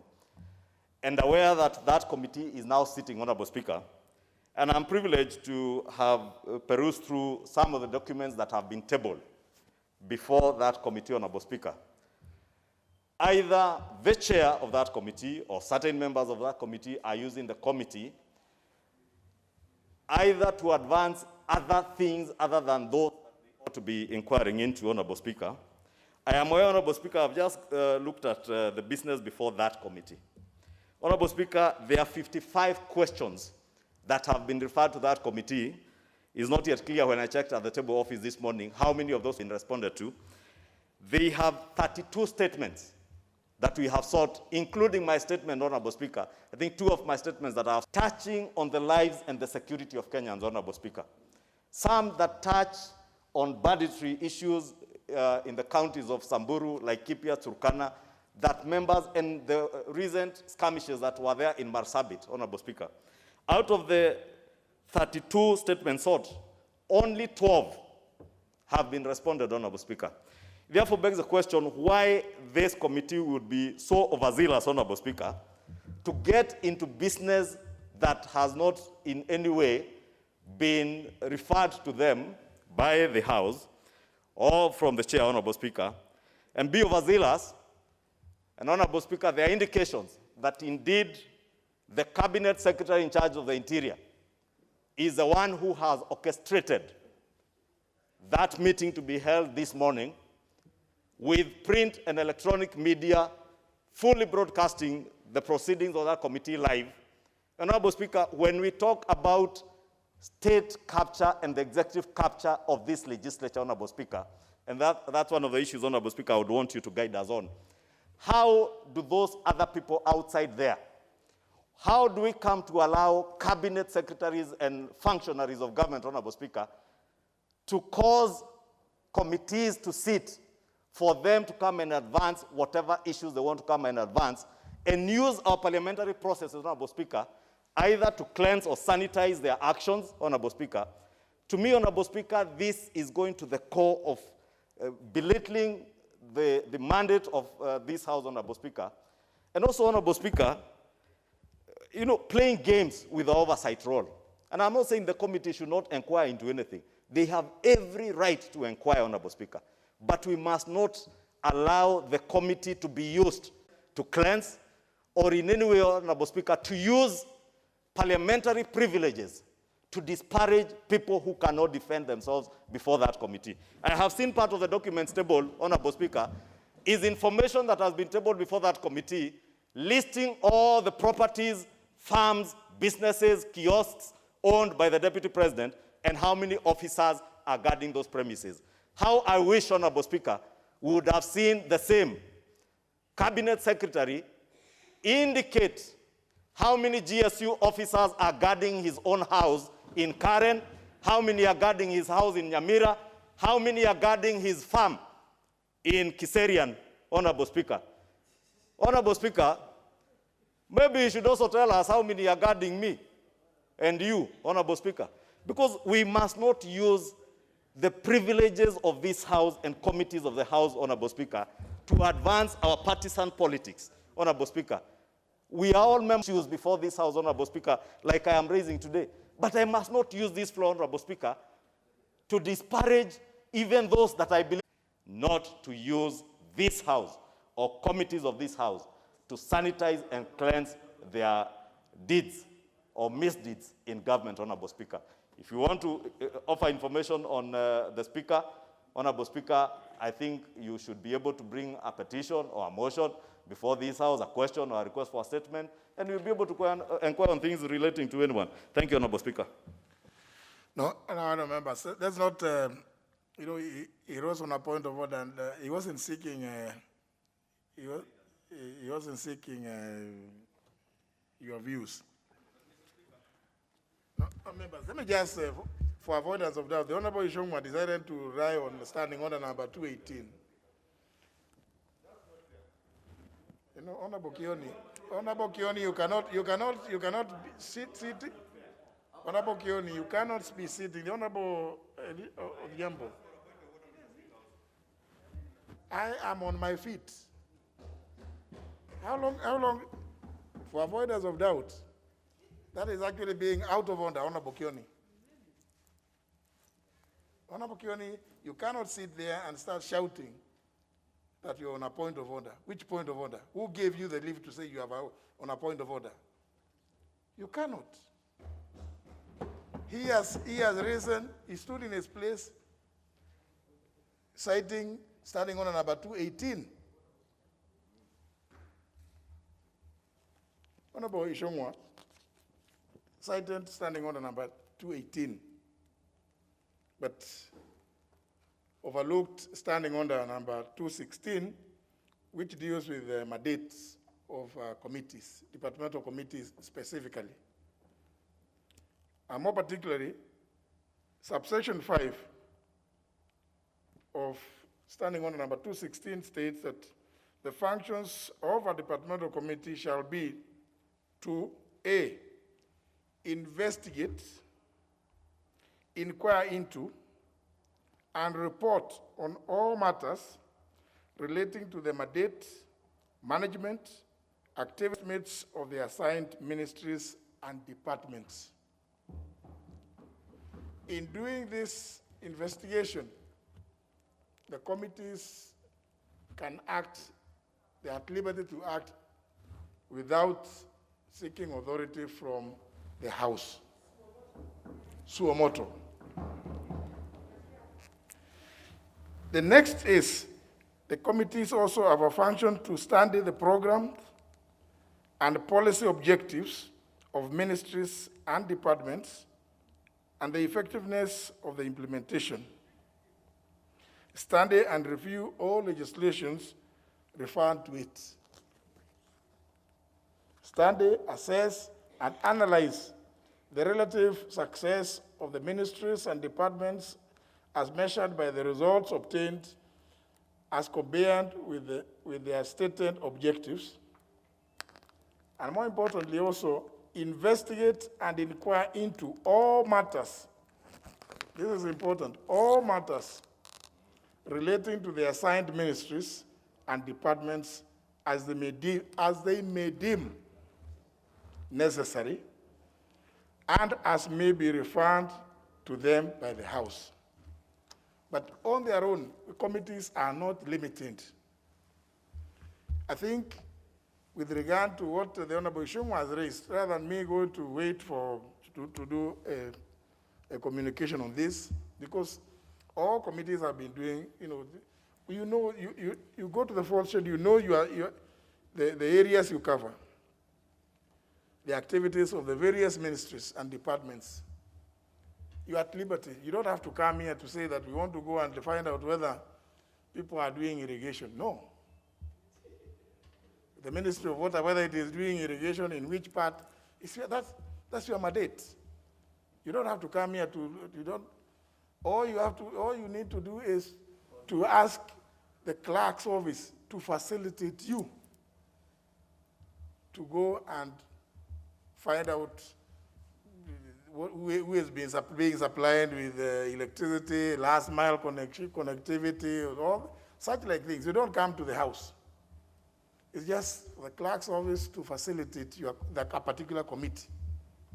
And therefore, the only thing that may be valid is, are they going to report to the House their findings? Because if you undertake an investigation, you must therefore bring to the House a report. So the Committee on Administration and National Security, the Committee on Finance, they are put on notice that they must come and bring a report here of their investigations and inquiries. And if they want to travel to Uganda or to Kaksingri, the Honorable Millie Odhiambo can facilitate the Kaksingri visit. But let them, I think and if they want to go to see, if they want to see the farms, I can facilitate. Yes, the Honorable Ishungu will facilitate, and any other person. Yes.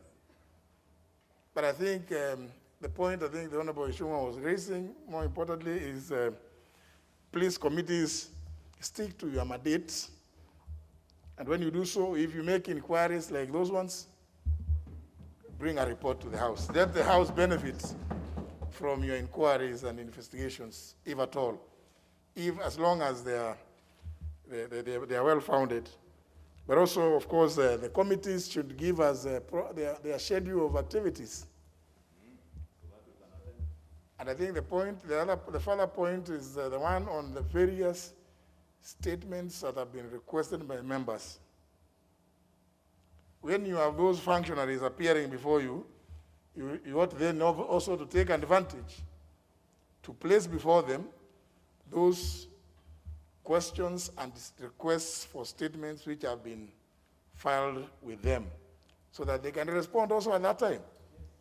And invite the members who either ask the questions, because it can't just be one. But I think I would want to discourage committees from kowtowing to other forces outside of the House. You can only kowtow to the dictates of the House because you are a committee of the House. So that when people write to you, people should not write to you and express desire to appear before you. To do what? Because you never know what they are going to do, what it is that they may want to. You may need to interrogate why they want to appear before you. Is it to entertain you with stories, or what is it? But if you are genuine and you want to inquire into a matter, please go ahead and do it within your mandate, but also please let the House benefit from that investigation or inquiry through a report tabled before the House. So, Honorable Ishongwa, I think I would advise that you now raise the issue of the reports when the House resumes, so that we, and hopefully, because what we say here is on record, the chairs of those committees should be informed that the House will expect reports on their expeditions in those inquiries. I think there's no need for us to debate that. Yes. Yeah.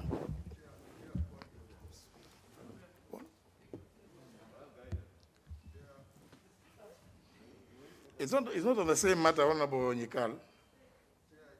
Guidance on exactly what you said. Chair, I think you have given guidance as expected. Chair, one issue then comes out, that actually a member thinking is rising on a correct point of order actually comes out on a wrong point of order, that actually the committees have the right to do what these committees done. But in the process, the member makes statements that makes the committee sound. Even now we are not sure whether those committees went on the behest of somebody else. The allegations that we made. In respect to committees, Mr. Speaker, what do we do? Because those points have come out, the statements have come out, the committees have been made to look like they got somebody to invite them. I think that are also important points that we should take into consideration. How do we handle those that have come out, or do we expunge all that of what Honorable Chungu has said from the answer? On the day that the two chairs are in the House, they will report progress, if at all, or what it is, what are their findings, and then during that debate on the report, Honorable Nyikal, the issue you've raised will also be canvassed, because now let's not debate nothing. Adjourned until today at 2:30 p.m.